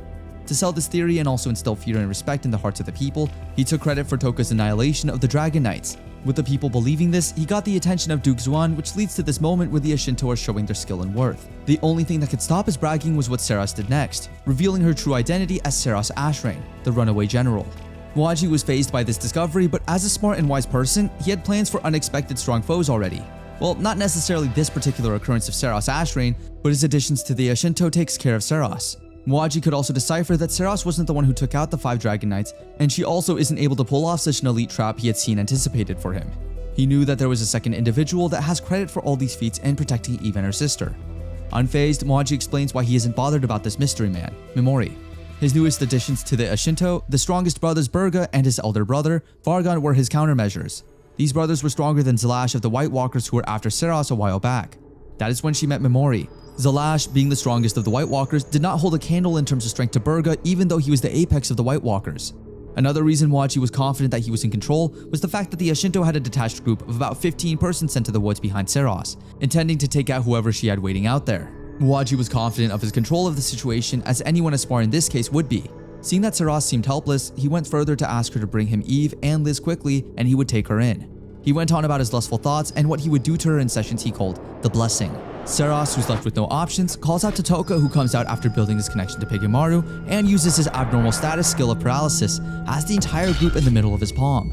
This all went as he had predicted it would, and Muaji fell deep in Toka's neatly planted trap. This wasn't the physical trap Muaji avoided, it was a grander one. The trap was one of the mind, luring him into doom while Muaji thought he had the trap all figured out. Using Muaji's intelligence as bait, he asked Seras to make it obvious that they were being led. She was trying to get them into the woods. This would trigger Muaji to think she had traps planted in the woods, or that the second person working with her was waiting for them to get within his or her attack range. Then when Muaji thinks about this and it looks like he had uncovered her plan and she's now rendered helpless, he would get the sense of being almighty and awesome. This would serve as self-poison for Muaji, as this almighty feeling would inhibit his thinking, blinding him from seeing Toka's true plan and his connection to Pigemaru. A few moments ago, Toka encountered the detached Shinto group and took them out using paralysis. After discussing with Eve and her sister, they part ways. The group was strong and skilled, but they are nothing compared to the 5 Dragon Knights. If Toka could take out Civet Gartland and do it so easily, then this bunch was like cutting through butter for him. Back to the current happenings. After taking out most of the members of the Shinto with paralysis, Toka walks away from Muaji as he loses interest in a dying human. Muaji, on the other hand, cannot believe that he has been outsmarted and someone as wise as him would meet his demise so soon. He tries to reach out to Toka to most likely beg for mercy or strike a deal, but Toka walked away with Seras, engaged in a different conversation and paying little attention to the dying Muaji. Seras apologizes to Toka for showing and revealing her true self without his permission, as it wasn't part of the plan. They soon reunite with Eve and they figure out what to do next. The troop of soldiers that had followed the false trail were coming back due to the commotion the dying Shinto caused. Toka tries to connect with Pigemaru to face them, but the creature has its limits and was tired. Eve felt indebted to Toka as he protected them, so she decided this time to act as the vanguard, facing the troops and protecting the group, as expected of the strongest blood warrior. Toka asks Eve if there's any special person to look out for in the Duke's army that would soon approach them. She could only think of one, the captain of the Duke's private army, Costello. He was said to be the strongest after the Dragon Knights and is rumored to have been once a magic knight. He was the only one they should specifically worry about. 3 troops of the Duke's army attack them in waves, with a third coming from behind. Liz stays with Seras so she doesn't distract her sister and Toka in battle. The battling duo take out the first squad of elite soldiers with ease, scaring the second wave. Then comes Duke Xuan and Costello, with Costello charging at them and promising to hand Eve's fur to the Duke. Toka uses Dark to seize his vision, and in one strike, Eve hunts Costello down. Toka attacks the rest of the army with Berserk so he could no longer use paralysis. The skill had reached its limit on the number of targets, so he improvised. The skill Berserk caused the members of the army to kill each other, and for those that tried to escape, Toka asked Eve to kill them off as they were straining his skill. Eve shows what an excellent warrior she is as she repeatedly kills off soldiers with single strikes. The number of paralyzed individuals reduced as some of the Shinto members died off. The last troop surrounds them, putting them in the middle of an attack force. Eve is excited that she gets to fight like this again after finding fights boring. She thanks Toka for making this possible, and together they take out all the soldiers around them. She moves towards the paralyzed soldiers like black lightning, cutting them down with precision and skill. With just the Duke left, they had completely won this battle. The Duke tries to leave with his pride as he threatens them that he had to retreat for now but will surely kill them the next time they meet. This made Toka ask if the Duke was foolish. Did he really think they'd just watch him go? Toka paralyzed the Duke, making Xuan face reality. After Toka paralyzes Lord Xuan, Eve kills him, telling him that she had no problem with him framing her but was a bad idea on his part to say he would lay his hands on Liz. Toka then asks her if she has settled her matter, to which she gives a positive reply. Shortly after, Sebastian and Liz appear from their hiding place, sensing that all is well. Later, Toka asks Seras to take Liz with her and make preparations for their departure, as Eve and him have some things to take care of. She decides to capture the horses still wandering around close by while she's at it. Toka also asks her to get a certain thing from her bag, which she does. Liz, yearning to be useful, volunteers to help Seras. Seras then kindly asks her to carry some of the baggage. Toka then tells Eve to take her time to help tend to Liz's wounds, and Eve replies that it's only her responsibility to do so. Toka also tells her that he and Seras will help her during the journey, to which she thanks him. Later, Eve asks Toka what they'll be doing, to which Toka pulls out a chunk of ice with an insect frozen inside. Toka then goes on to explain that it was what he got from using the freeze skill to freeze a living insect. He goes on to explain the nature of the skill, saying it is non-lethal, has a limit of 3, cannot be stacked with other skills, and has 300 days of continuous effect and is irreversible. A very hard skill to use. He then asks Eve to hit it with a nearby warhammer with the intent to smash it. She hits it with a powerful blow and is shocked to see that the chunk of ice is still in one piece, despite the strike having enough power and a good striking position. Toka then further explains that if the freeze skill is used on living things, it becomes indestructible, saying that the first time he tried it, it wouldn't break no matter what he did and was completely impervious to heat. He believes the ice might not melt until it completes the 300-day limit. Toka then brings out another chunk of ice and asks Eve to try smashing it. At first, it seems no different from the first one, but believing he has something in mind, she strikes it and it completely shatters. Eve points out that the sound and hit of the second chunk feel different from the first one. Toka explains that freeze can be used on matter, and while they were the same insect, the crucial difference was that the first one was frozen while alive and the second one was a dead body. Apparently, it categorizes dead bodies as matter, which is why they're not indestructible. Moreover, when crushed, it breaks away into tiny pieces that can be blown away by the wind, and when destroyed, the counter for the limit decreases. Eve then asks what he plans to do, to which he says he's thinking of a way to dispose of the corpses of the Ashinto. When Eve asks why, he states that he wants to make the Ashinto the murderers of the 5 dragon warriors forever, explaining that as a sorcerer group that propagated themselves as the one who killed the 5 dragon warriors that suddenly vanished, the world would continue to think there's a possibility they could have done it, and as long as they didn't deny it, the possibility would remain, and those who want to investigate the truth would continuously search for suspects that don't exist, acting as a smokescreen.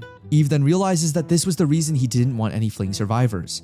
While Toka warns Eve that the crushing of the bodies won't be a comfortable task, she assures him that there's no need to worry about her and urges them to finish before pursuers arrive, telling them to leave a nearby fly mask as the only eyewitness. Toka then thinks about the legend of the Fly King, about how he revolted against his creator and chose his path. Thinking it's a name that suits him, he thinks about how he wouldn't follow the Fly King in the part of losing his subordinates. As for the end of the Fly King, he thinks about the 2 different endings to the story due to the difference in interpretation and wonders what the end of his journey would be. Magisterial King Jin is shocked by the news that the Ashinto had disappeared, wondering if Zuan got into trouble with them, saying he's warned him countless times to be careful while dealing with them, stating he wanted to have a pawn who claimed to kill the 5 dragon warriors to display their power to other countries. Afraid, he wonders how he'll report the mysterious disappearance to the goddess, especially because he took it upon himself to expose the Ashinto as someone trusted, so much that the disciple they sent to Arusa was called back. Fearfully, he decides that he needs to find the Ashinto and make negotiations with them again, believing they annihilated Duke Zuan's private army, including Costello, and that there's no reason to doubt their ability to kill the 5 dragon warriors, adding that it would be difficult to defeat them even if the magic knights are involved. The messenger then asks if there's anything wrong, to which King Jin replies that while he's shocked by the death of King Zuan, he's otherwise fine. When the messenger asks how they would report the Ashinto case to Allion, King Jin tells them to search for the Ashinto no matter what, telling him they must report it to the goddess. When the messenger asks about Eve and Liz, referring to them as the Wereleopard and the Dark Elf, he bursts out in anger, telling him to ignore them, calling them weak and cowards and saying they'll die somewhere in the wild, and telling him to focus on searching for the Ashinto and to use everything to track down their every trace. Later, Vices receives word that the sorcerer group killed Duke Zuan and disappeared, calling it a frightening case, albeit with a relaxed, somewhat playful expression on her face. She then begins to question the existence of curses, saying she still can't believe in them, or wondering if she doesn't know anything about them.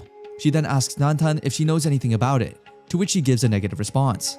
Vices then begins to think aloud about how scary it would be, especially if it fell into the hands of the Mad Emperor. She then talks about not being able to send Nantan back to Arusa since she has an important role. We are then introduced to the 4 revered saints, siblings descended from the blood of heroes, said to be stronger than the saint in Jonato. The eldest son of the group tells Vices to currently worry about the army of the great demon emperor, which is increasingly active.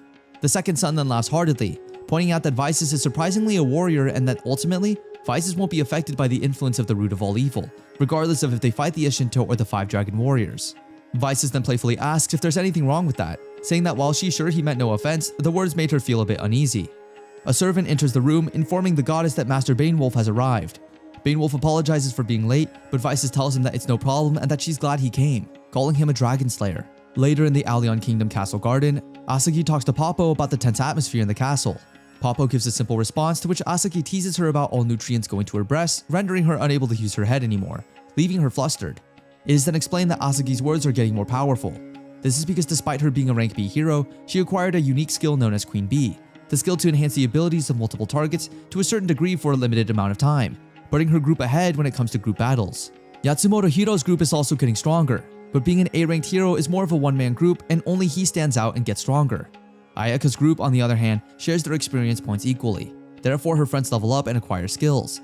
The skills they acquire are common skills, which can be acquired provided that you are a hero. These common skills can be grouped into 5: attack system, defense system, healing system, enhanced ability system, and abnormal state system. The skills are unlocked when you level up. When something is unlocked, the skill tree will change, and the higher the skill is in the skill tree, the higher the skill's rank. However, the abnormal state system skills are currently useless and obscure. Unique skills also have their level, and when this level increases, the ability evolves. It is then explained that Ayaka holds the role of being the vanguard and her friends using defense skills to protect and support from behind, and only comes to deal the finishing blow when the monster is on the brink of death, However, although she's a level 115 S-rank hero, she still has not unlocked a unique skill, being the only one not to do so. While she does have special skills that allow her to be the Vanguard alone, she can't deny that those skills are weaker than unique skills, thinking to herself that she has to work harder. While this is happening, Vices approaches the crowd of students in the garden, followed by the 4 revered saints, Wolf, and some other figures.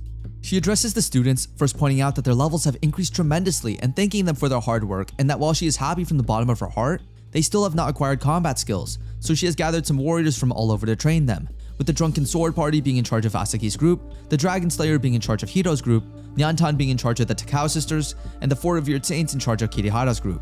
Then Vices begins to leave, but is stopped by Hijiri, pointing out that a teacher wasn't assigned to Ayaka's group, saying that the 5 Dragon Warriors should have been in charge of Kirihara's group, but due to their death, there are not enough teachers for the heroes now.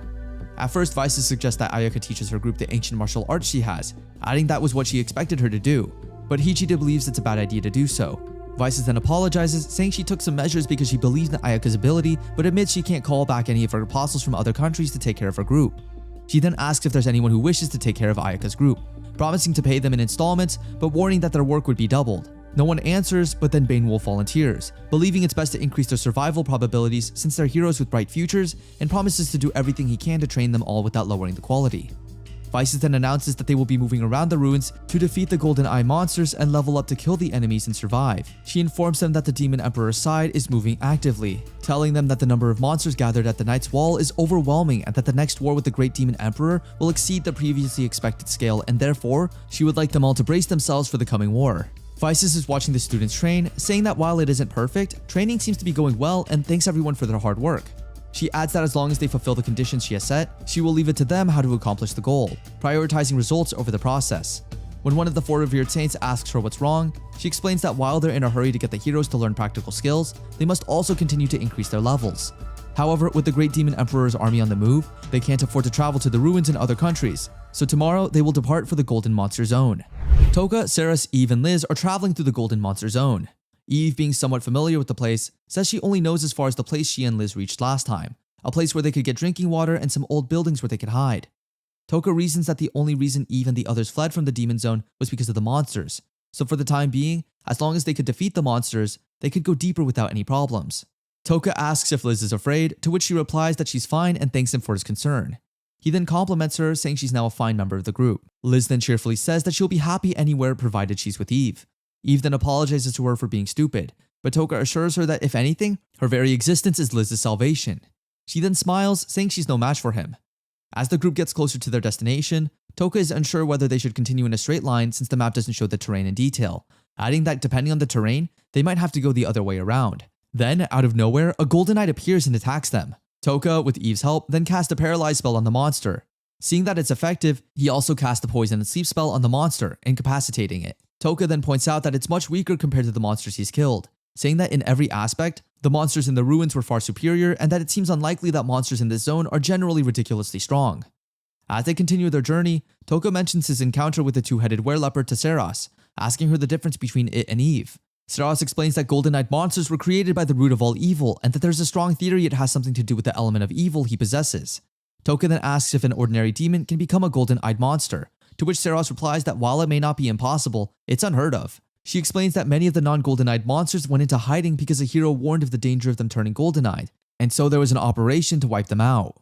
She further explains that non-human races which can speak and understand human language were classified as demi-humans, including elves, and while many demi-humans still hide from humans, elves often have friendly relationships with humans.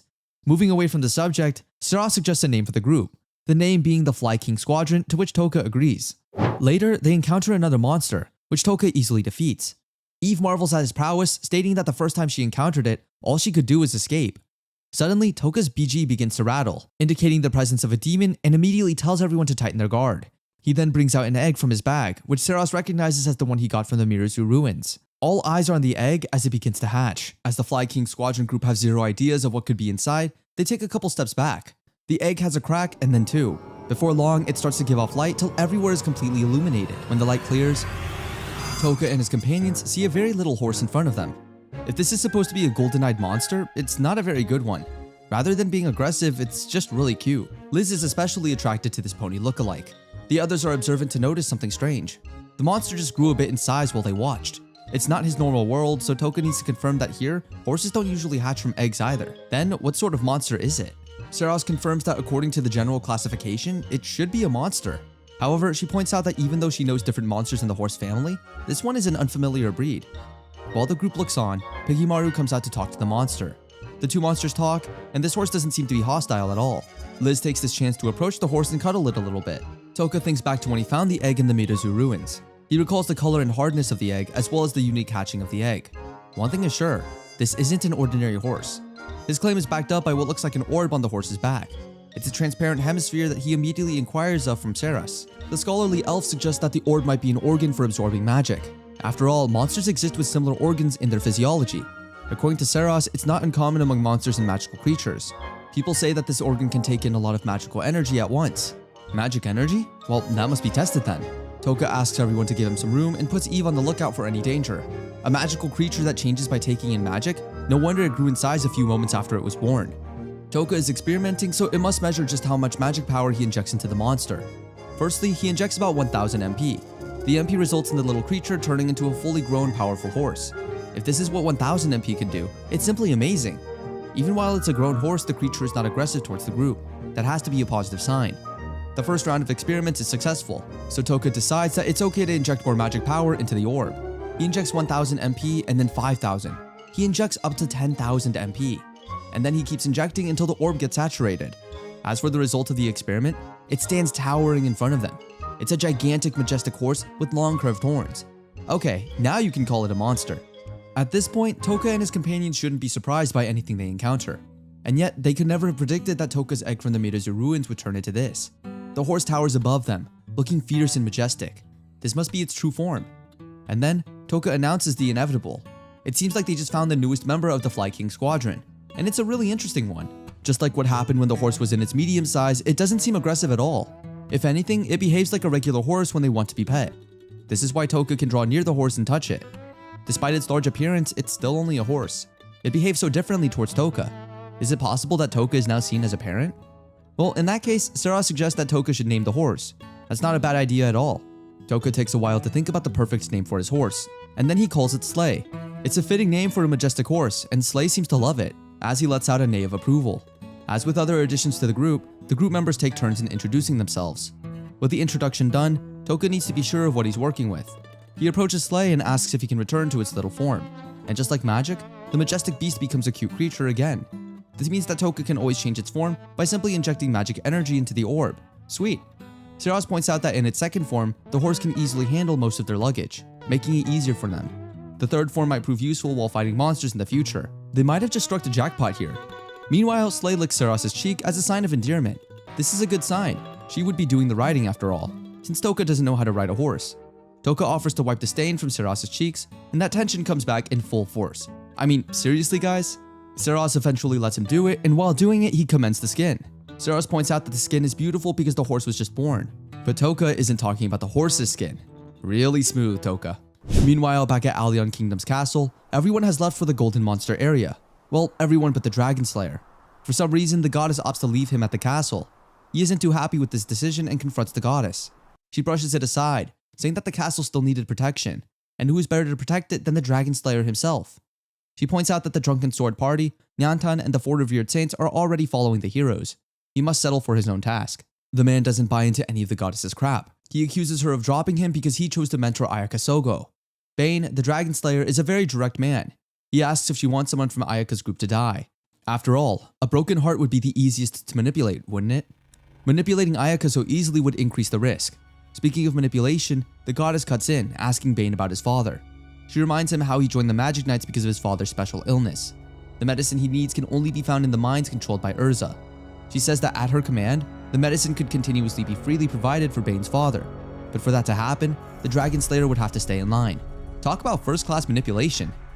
Meanwhile, the heroes are finally at the Golden Monster area. It's now time to level up in preparation for the Great Demon's army. The heroes from the other world are in the Golden Monster zone. Just as Eve once told Toka, the place is too dangerous for humans. The teachers seem to share a similar sentiment as they increase their awareness and prepare to defend the heroes from possible attacks. The Four Revered Saints ask the heroes to back off a bit, but a couple of them find this very insulting. With how much they've trained, do these guys think they are some newbies? The complainers moan about being restricted to weak monsters in other areas. It's about time to test the strength of these monsters. It's always the weak ones, isn't it? Before long, the group is attacked by several monsters, and most of the heroes are helpless against them. The teachers have to step up to fight these monsters. The eldest son of the revered saints take one, Apostle Nyantan takes another one, and Abyss takes on another monster. It's time to show these heroes a little practical demonstration. And so they charge at the monsters, avoiding all their dangerous attacks while searching for openings to attack them. Their skills are impressive, but what stands out is their confidence while attacking such dangerous monsters. These guys weren't bluffing about being super strong. Apostle Nyantan is particularly impressive against these monsters. She evades every attack in swift motions that the heroes can barely see with their eyes, and then she gracefully cuts through the monster like it's simple training. The goddess really has a powerful apostle in Nyantan. The other fighters aren't slacking either. After watching them move, the heroes wonder why these guys can't just confront the Great Demon's army instead of them. Even after all of this, there are still 6 monsters left in that area. The hero who led the complaints is really serious about fighting. He laughs at the monsters in the area, labeling them weak and no match for him. Imagine telling him to back down because of these monsters. He uses his unique skill, Draconic Buster, on the monsters. Maybe he's not so weak after all, as the skill eliminates all the remaining monsters in the area. His unique skill goes up to level 4. He really backs up his talk with work. Next challenge, please. Meanwhile, there's another party in the Golden Monster area. Ayaka and her companions are dealing with enemies on their own not too far away. They're curious about the blast in the distance, but even more curious about the fallen enemies in front of them. They couldn't find out anything about these guys. As soon as they were cornered and couldn't escape, they committed suicide. They must have been faithful spies. Ayaka and her companions know that the goddess is out for them though. They conclude that the goddess might have sent these guys to take care of people from the group. They must be more careful from here on out. Meanwhile, Toka and his companions camp in one of the buildings in the Golden Monster area. Toka points out that he saw a shining light in the distance earlier. He's curious to know what it could have been. Saras says that it was most likely a fight between monsters. Wait a minute, monsters fight against themselves? According to Saras, if the golden-eyed monsters are made by different roots of all evil, they might fight against each other. Toka gets her explanation, but he still strongly feels that it could have been a fight between humans and monsters. Oh well, it's too late to try and investigate. For now, a good night's rest is in order. Saras sleeps with thoughts of Toka being unhappy because she's just a boring high-class elf. She may have blurted out those words in her sleep because early the next morning, she's the topic of discussion between Toka and Eve. Toka understands why she would feel like that. She once told him stories about her past and how everyone was attracted to her beauty but repelled by her lack of sense of humor. That must be why she keeps remembering it in her sleep. Eve feels that Saras has enough charm and doesn't need the noble sense of humor. Finally, Toka and Eve get to the first floor of the building, the reason for their morning walk. Toka instructs Eve not to immediately show her face when the door opens. It could be dangerous. No wonder he left Saras in charge of Liz. They enter the room and it's right there, a human-faced monster. Rewind to the previous night, Toka and his companions analyze past events and draw up plans for future ones.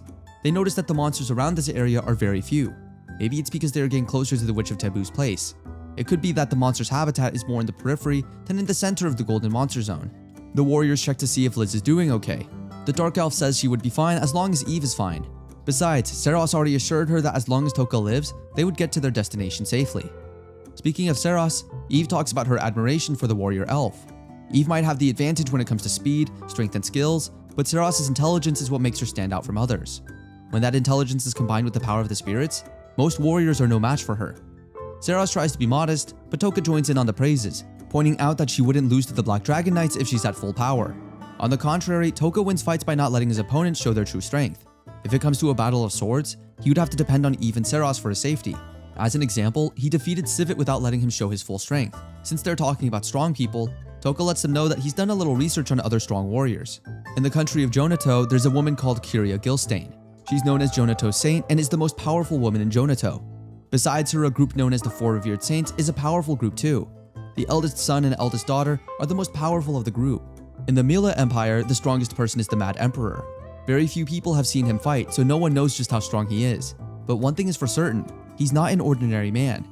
In Urza, the strongest person has to be Eve. Eve cuts in at this point. She's pretty strong, but the strongest person in Urza is the Dragon Slayer of the Magic Knights, a warrior that Eve respects. Wow. As for the Kingdom of Nea, Saras has that title, or at least she used to.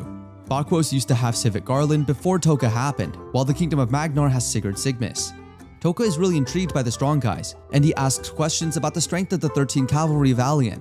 According to Eve, the 6th Cavalry is usually known as the strongest, but when it comes to strong individuals, Nyantan is generally known as the strongest. These are famous individuals who don't belong to any country. For example, the Drunken Sword Party, the White Walkers, and another unknown guy known as the Sword of Valor. That's everything she knows about the strongest guys. Before she ends the small talk, Eve reminds Toka of the one whom he should fear right now, the monsters. She warns him to flee the moment he comes across a human-faced monster, as these ones are not ordinary. Back to the present, Toka and Eve are in the room with the human-faced monster. They hide behind pillars because the monsters are too fast once their prey is in line of sight. They can't hide forever though. Toka tells Eve about his plan to kill the monster. Human-faced monsters can't hide their sadistic emotions at all, and this one doesn't look like it let them escape. They must think of something. At the moment, they stand no chance against the monster. Its reactions are too quick for them to defend against. They are probably still alive only because they are out of range, or because the sadistic monster is trying to tease them with death. The warriors are cornered and must think of something. Without thinking it through, Eve picks up a rock and throws it at the monster. She throws it so quickly, but the monster reacts with lightning speed that Toka can barely keep up with. Wait a moment, she may have just given Toka an idea. Toka notices Eve's throw together with the monster's reaction, and has an idea about how to beat the human-faced monster. He calls out Piggymaru and Slay, and Eve finally grasps what the young man has in mind. He offers to ride the horse and play the bait. After all, she's a better warrior and horse rider than him. While Eve saddles the horse, Toka prepares to combine with Piggymaru. The human-faced monster reacts to anyone within range of its attack, and it attacks at lightning speed. Its range of attack is a little wider than Toka's, which is why he needs to buy some time by using Eve as bait. Slay is very mobile and can match the monster's speed to escape its traps. From his experience, Toka knows that these monsters torture the weak by feeding on the emotions of despair. To stop the opponent's motion, it'd most likely aim at its legs. With Slay's speed and Eve's experience, the pair should be able to evade the monster's attacks, creating an opportunity for Toka to attack. The Fly King Squadron must be grateful for having a genius as their leader. Everything happened just as Toka predicted it. Meanwhile, Toka combines Piggymaru's tentacles into one, making it much faster than it used to be. The human-faced monster is now fully prepared to take down Eve and Slay, and it shifts in focus from Toka, creating the opportunity he seeks. He paralyzes the monster and uses Berserk on it. There's no higher form of torture. The monster doesn't last long before dying. The system notifies him of a level increase, confirming the monster's death. With that, Toka is sure that they've conquered all the human-faced monsters in the Golden Monster area. Eve comes to congratulate him for a job well done, but they can barely talk before a bright light comes out from the human-faced monster and goes into the air. Okay, that can't be good. It's a familiar technique to Toka, a signal that activates when one dies. Toka is correct, and the ground underneath begins to shake violently. Before long, the area is surrounded by monsters that are too many to count. Toka and Eve barely have enough time to go back upstairs before the monsters attack. It'd be better if it was just the normal monsters. Unfortunately, the ones attacking them are some of the human-faced monsters. They must have gotten the signal from their fallen comrade and are now fully prepared for war. The warriors break the news to their other companions. Toka announces that if they don't escape soon, they'll become food for the human-faced monsters. Toka knows that he's the one with the best chance of survival, so he offers himself as bait. This is their only chance of survival, and the whole group knows. Even at that, Seros and Eve offer themselves as bait instead. Eve is the only one with knowledge of the witch's house. There's no way she would be put in danger. Also, it'd be easier to negotiate with the witch if Eve is present. And lastly, only one person there has abnormal skills that can inflict real damage on the monsters: Toka. Seros hands over a stone to Toka. It's the loudspeaker stone that he requested. She made it using materials from the human-faced monster. Well, that was fast. Toka puts it on and then instructs Seros to hide with Eve and Liz. Once the monsters start moving in large numbers, they must take advantage of the opportunity to escape. They say their goodbyes. For now, hopefully. Toka rides with Slay and Piggymaru to the area where the monsters gather. Toka passed some magic energy into the loudspeaker, and Piggy calls the attention of the monsters, making them focus on Toka alone. The plan works as the monsters start to advance towards him in large numbers. That's the cue. He can only hope his companions have used the opportunity to escape. The leading pack of the monsters look really fast. Toka isn't 100% sure about his chance of survival. Even at that, Slay and Piggymaru don't wish to abandon him. Loyal companions, these ones. Since they didn't abandon him, he promises to give his best to save his life and theirs. It's a full-scale war between the human-faced monsters and the abnormal state skill user. Will Toka survive this one, especially without any help from even Seros? How much attention would this battle draw, since the Fly King Squadron isn't alone in the forest?